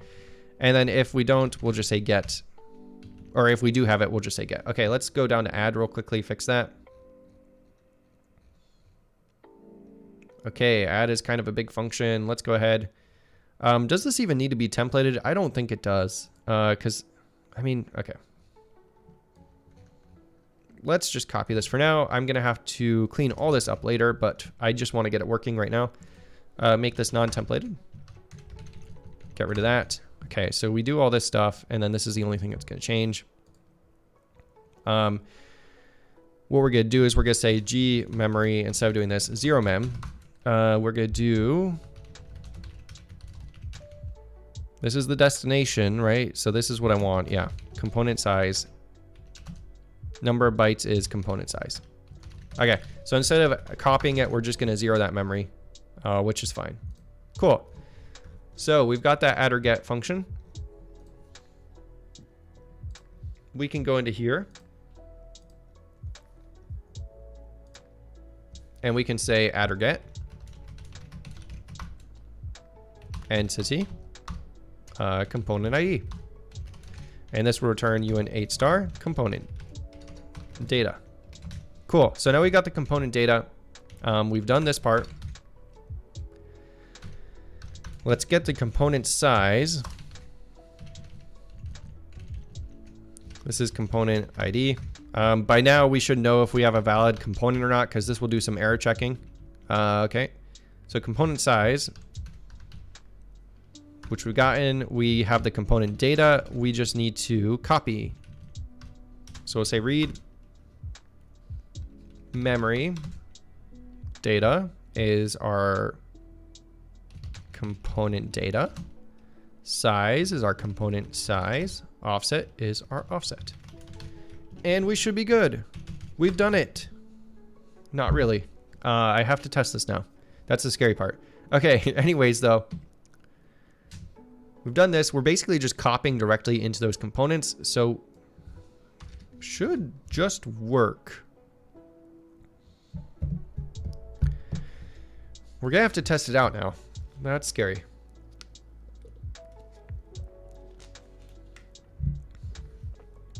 Okay.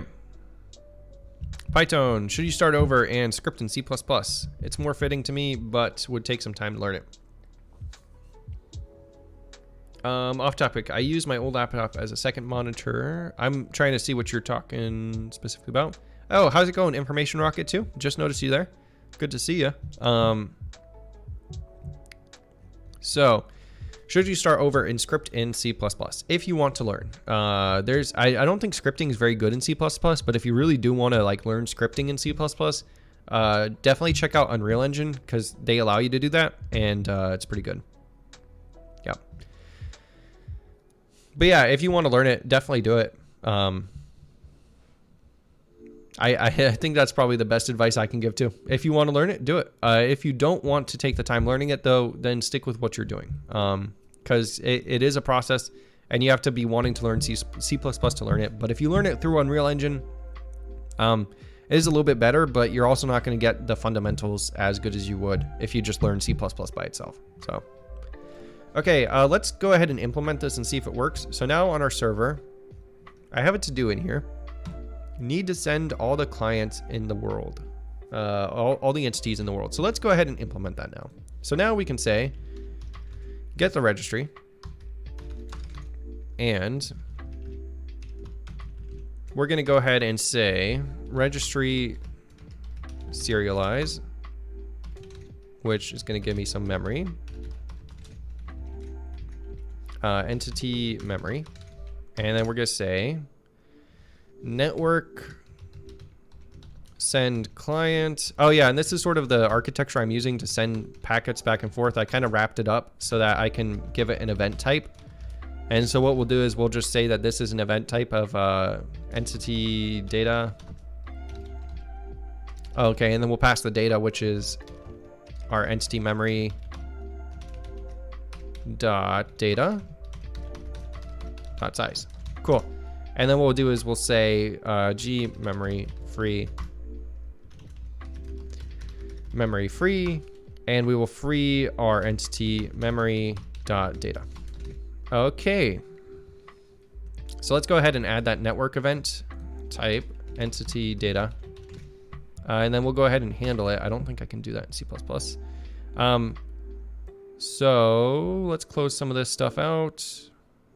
Close that out. Close that out. There we go. So network.cpp needs to handle this now. So when we go to send it, actually, I don't think it needs to handle it because it should never receive this event type. It should only be sending this event type. So I think we're good there.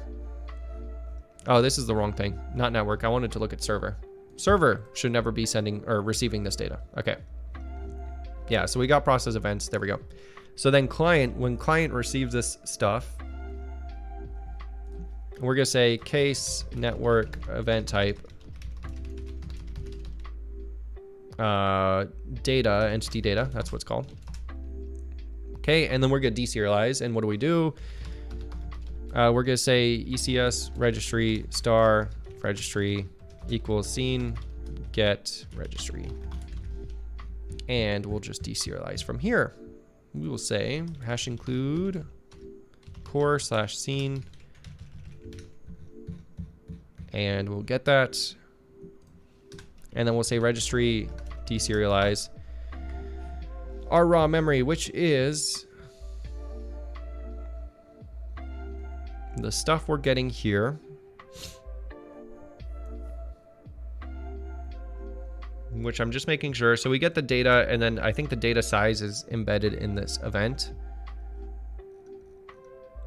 I'm trying to see if I have it somewhere in here. Okay, yeah, event data size, cool. So we can just like wrap that up in our structure. We'll say raw memory dot data equals data, memory dot size equals event size. And we'll go ahead and say that. Okay, it should work. How do we test this is working? Well, there's a really surefire way to test this. I'll go into chunk manager, or no, I'll go into world. And right now what I've been doing is I've been creating the entity that we see falling into the world manually. But what I can do is I can say right here, we initialize the network. This is for clients, I believe. Yeah, so this is client. So what I can do is I can literally just get rid of all this stuff, theoretically, and it should just work. Okay. And we should get like we'll end up getting our entity like the other player and we'll become the other player. But that's fine for now just because I want to see if it works. So let's see what happens. Are we going to get any errors? First of all, I will be surprised if we don't. Like compile time errors. Yeah, it looks like we're getting a bunch of compile time errors. To be expected. Shafia has, how's it going? I might have said your name wrong. I think I said that last time too, but I'm sorry if I do. For all of you out there, I am horrible at pronouncing names. It's bound to happen that I will mispronounce it, but yeah. Joe Mega, 4 p.m. here in dark today. Oh, Langors, sorry. I was reading what you said, but yeah, okay. It gets dark here at like 4 p.m. too. Not cool. I said it correctly. Okay, I think you said that last time too. Yep, I'm still nervous every time I say somebody's name because I have no idea if I'm saying it right, but so many new followers today. Awesome. Oh yeah, cool. TV Zo, thank you for following. I just saw that. And Matan, thank you for following as well. And Mad Flash, good to see you. And Cosmic Nebula, I think I did see you. Okay, cool. Thank you all for following. That's great. Oh, this should return. Yeah. Well, if that fails, we don't really want to return anything good. So I think that's good. And now it's going to trigger a whole recompile. I should have checked all the errors instead of just doing that. Okay, we got to wait for it to recompile again. And yeah, how's it going, Cosmic Nebula? How does C++ work again? You are a Java coder. It's pretty similar to Java, except if you're familiar with like Java's object references, those are not implicit in C++. Whereas in Java, it's implicit. In C++, you have to be explicit if you want to pass something by reference. I think that's the best way to just explain like C++ at a high level, how it's different from Java. There's a lot of other differences too, but kind of big ideas. And then you have to deal with memory and stuff yourself. But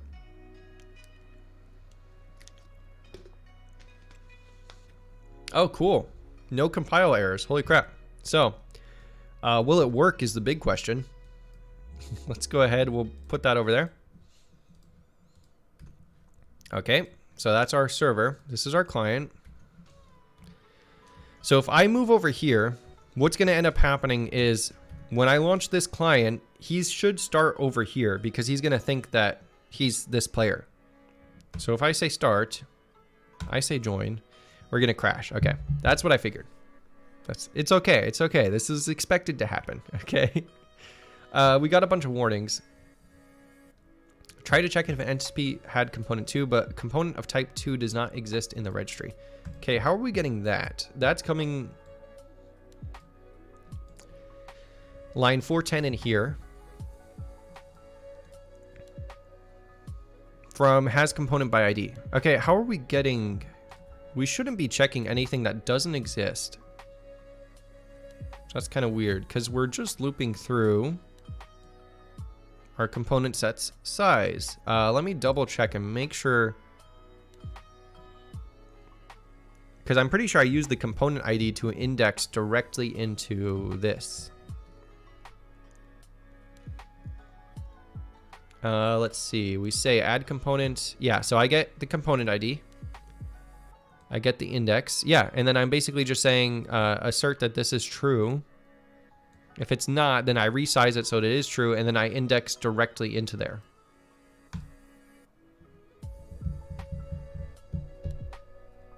Yeah, I index directly into there. So there should be no way that I get a component that doesn't exist. That's weird. Where's that warning that's coming from? 410? Oh, wait. Okay, so this is saying assert that it's greater than or equal to... Oh, this is wrong, right? Yeah, okay, this is why. This is wrong. So if component ID is greater than or equal to or less than 0... Oh, wait, no. I think this is right. So if it's greater than what we have available, so it's greater than the size, or it's less than 0... Do that. What was... We said... Try to check if component... I cannot talk today. If entity had component 2, but a component type of 2 does not exist in the registry.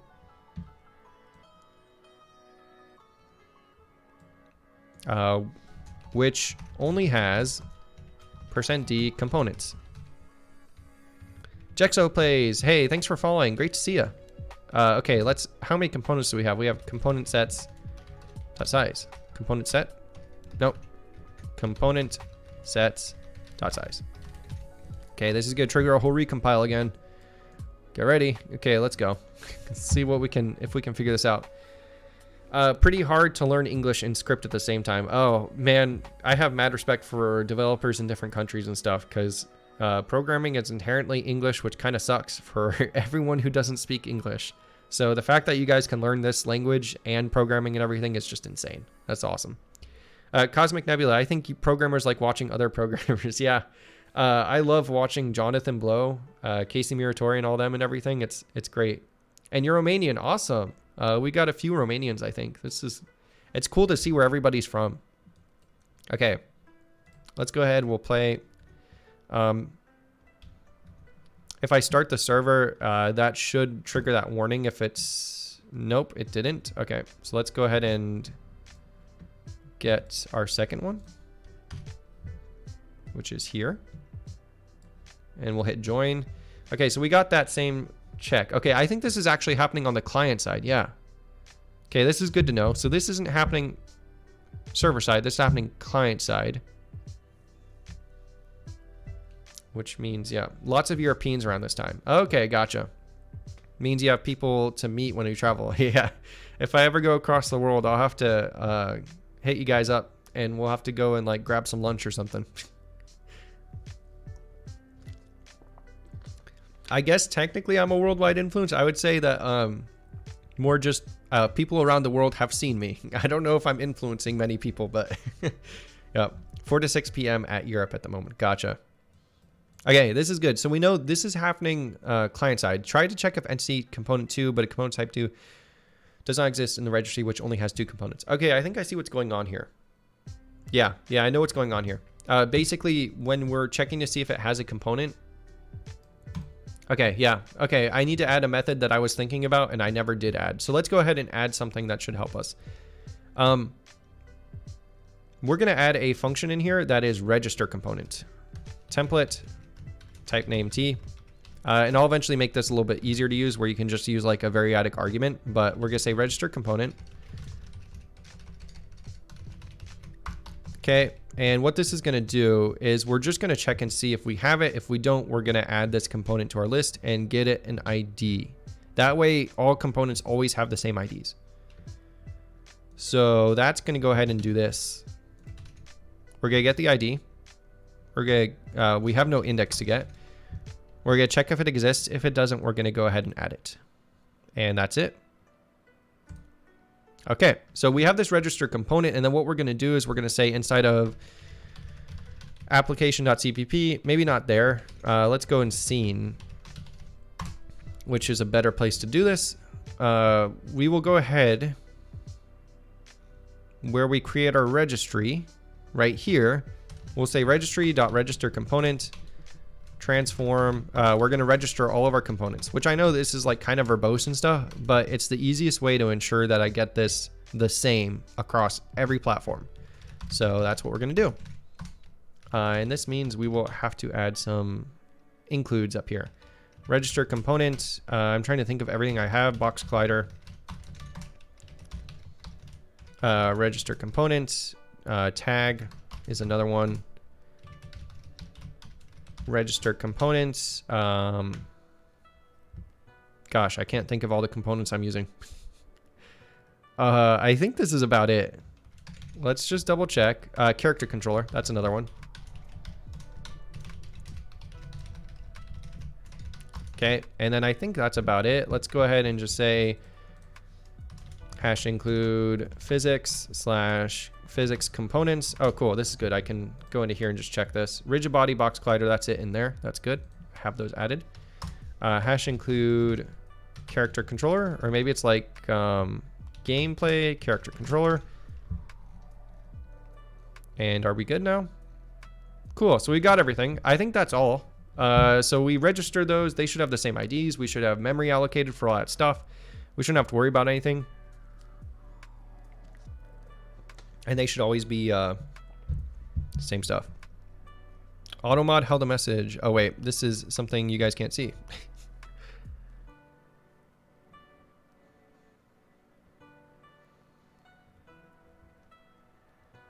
Weird. Dude, your message got flagged for some reason.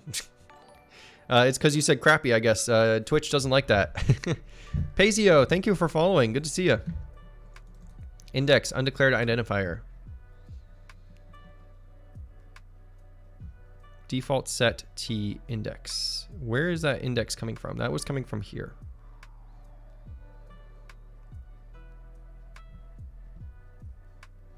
Oh, why do I need an index for default set? That's weird. Okay, let's fix that real quickly. This does not require an index, does it? Oh, it's because I'm using that for the start. Okay, I'll just initialize that with 0. That should be fine. I might want to do that better. So entity index equals 0. To do, maybe do something different here. Okay, let's do this one more time, and I think we should be good now. And dude, what you said was, I honestly don't understand why people care about social media influencers. All they do is shill crappy products and have fake fights with each other for views.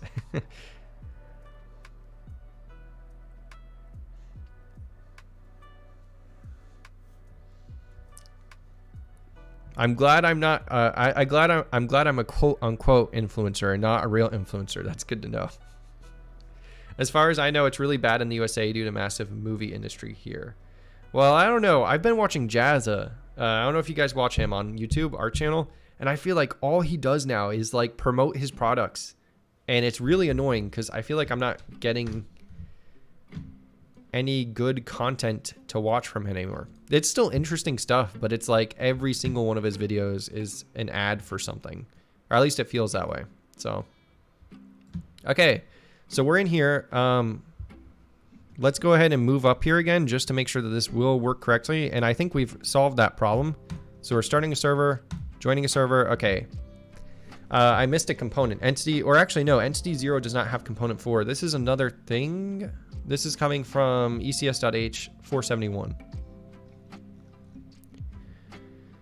471 says, get the component ID. Okay, and then we assert that the entity has that component. Oh, I think this is coming from when we're deserializing here,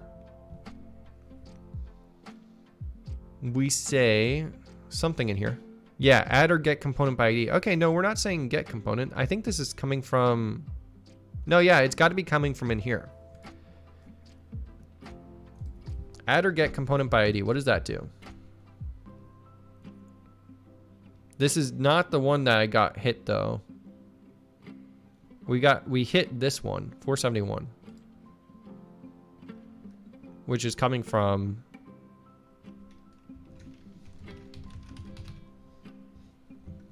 somewhere else. I don't know.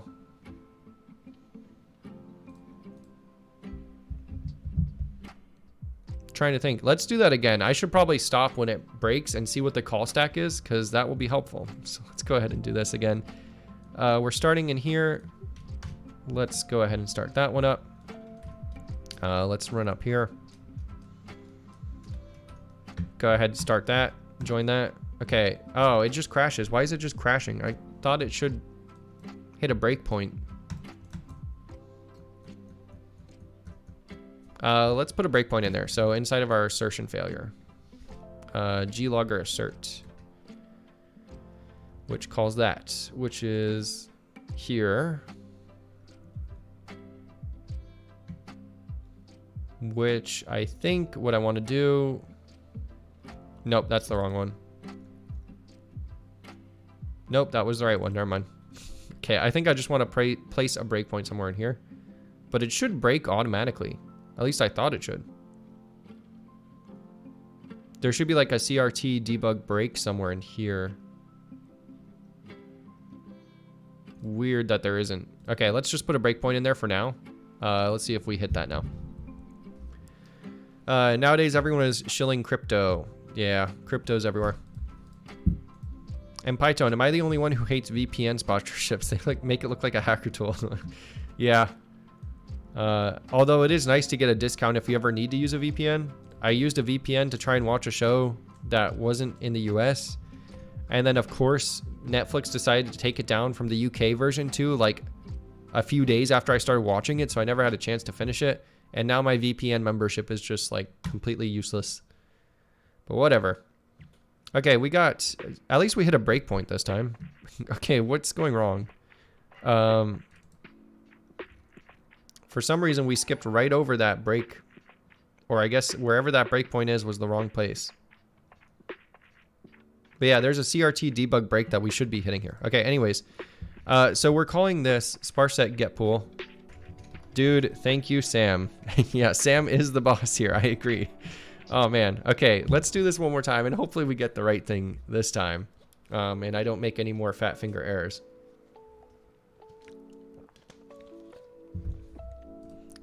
Sam's legend status grew, yes.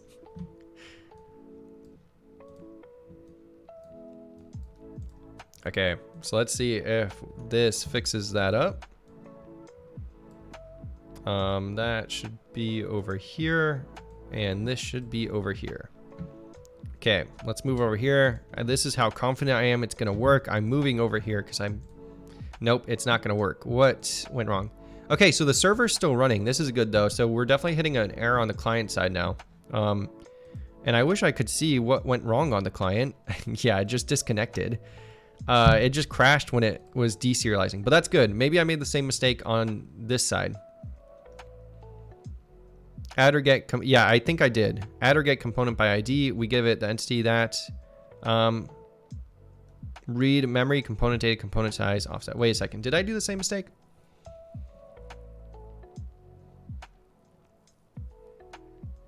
So we say read the component ID. We get the component ID. We say data equals this. No, that should be fine.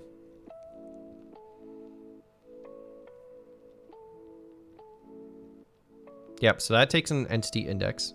Then we're looping through all of the entities. I wish I could see that log. Like, why does Visual Studio close it down? Let's do this so that we can actually see what's happening. Let's switch to single startup project. Start that, and then I'm going to go ahead and run the second one from command prompt. That way we can see what's going on. So we'll say release Minecraft. Okay, so this is our client. This is our server. Start over here.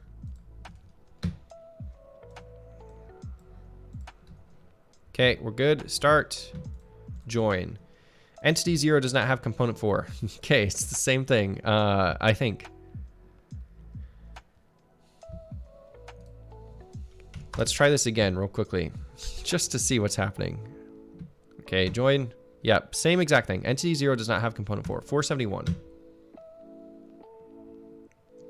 Where is this coming from? 471. Yeah, it keeps coming from this one. Get component. Where am I using get component? Oh, actually, you know what it might be? It might be because I have no player ID. Yeah, this actually makes sense. I think what's happening is we're going into this update method. Let's stop. Yeah, okay, I think I see what's happening here. So we're going into this update. No, okay, so we're updating the network. Well, actually, yeah. What I think is happening is we're going through, we update once. We don't actually have a player set yet because we haven't actually joined the server. So we hit this key handler update, and then we hit this physics and player controller. Well, this player controller is expecting that there is a component, or that there is a player ID, right? So it's looking for a player ID, and then it looks for an entity with the tag type player. Okay, but I am checking to see if it's null here, so it shouldn't really do anything. That's weird.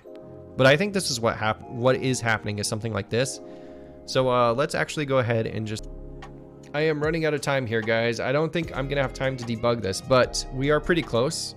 I'm still not sure why the chunks failed at the beginning of this stream, so I'm definitely gonna have to check that out. I'm gonna debug this in my off time though. We've basically got all of the basic components there though. Let's get rid of this too. We've got all the basic components there. You know, this is the hardest part, and I'm pretty sure this is all working right. I'll have to do a little bit more debugging, and we'll see what the problem is. And if you're in the Discord, maybe I'll post it. I'll try and post an update message once I get this figured out, so that you guys can see what was going on and everything. And you really appreciate that I'm making open source clone of your favorite game. Well, I appreciate you too. That's awesome, man. This is much more smoother now. Yep, I'm going to upgrade to VS22 at some point.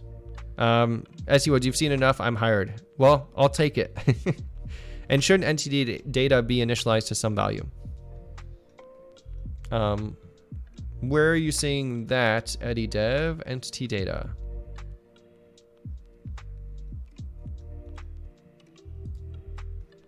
Like, are you saying on the client side? Because on the client side, it is getting initialized. It's just kind of happening behind the scenes, and then it's getting passed in directly to here. Or are you saying something else? Let's see. Oh, dude, it looks like you gifted the sub to Eddie Dev. I'm not sure. Oh, did you just gift a few subs? I'm not sure if it's like letting people take them or what, but yep. And Eddie Dev, I'm not quite sure what you mean by the entity data, but I do have to get going now though, guys. So I appreciate you all coming to the stream. We're making some good progress. Once this is done, we've got another huge chunk out of the way. And multiplayer is basically going to be working at this point. So that's pretty good. I'll update you guys in the Discord once I get this fixed, but for now I got to go. And it was good seeing you guys, and I'll see you next time. All right. Have fun, guys. See ya.